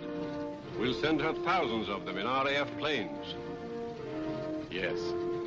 Thanks to Mr. Sherlock Holmes and to Mrs. Tobel. And of course, Inspector Lestrade. Oh, that's all right, miss.